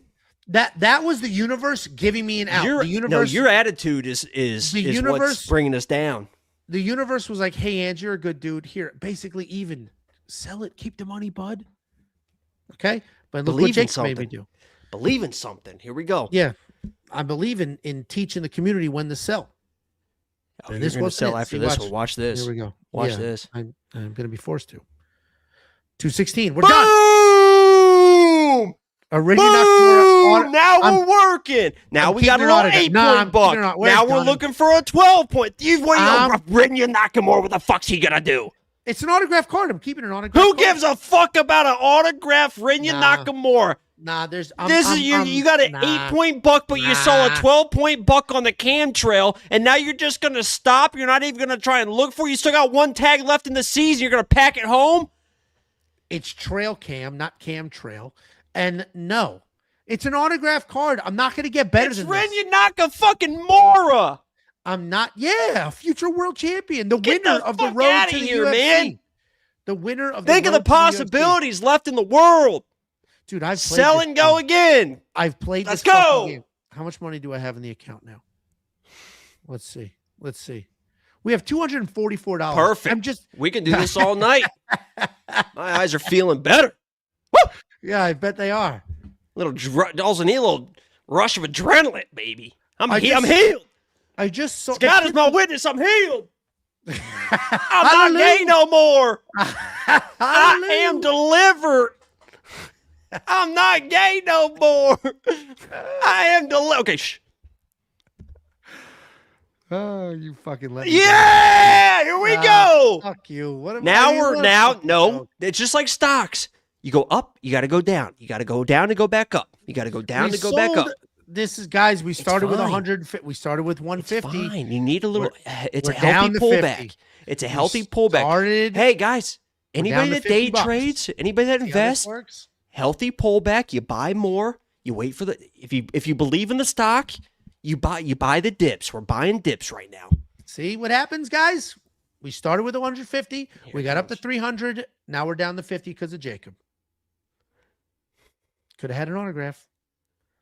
And instead There we we got an go. autograph. Now we build up. Here we I'm go. keeping a former world champion autograph. We're keeping it. Dude, he just got smoked by a guy that just got smoked. So it's only up. It only goes up. It only goes up. He's at the bottom. This is the lowest it'll be worth. No. Yeah, they just announced his next fight. He's fighting on You're no not shit. stopping it. Nah, I'm keeping former world You're champion. stopping at Brandon Moreno. You get a former world champion autograph and you're keeping it.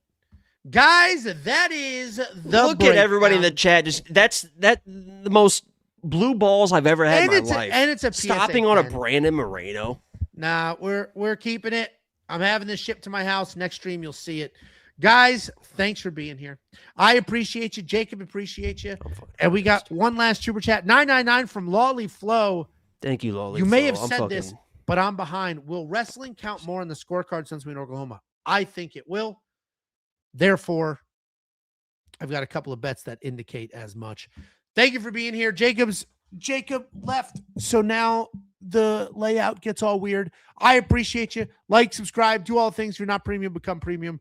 Thank you so much, guys, and we'll see you next week. Bing bong.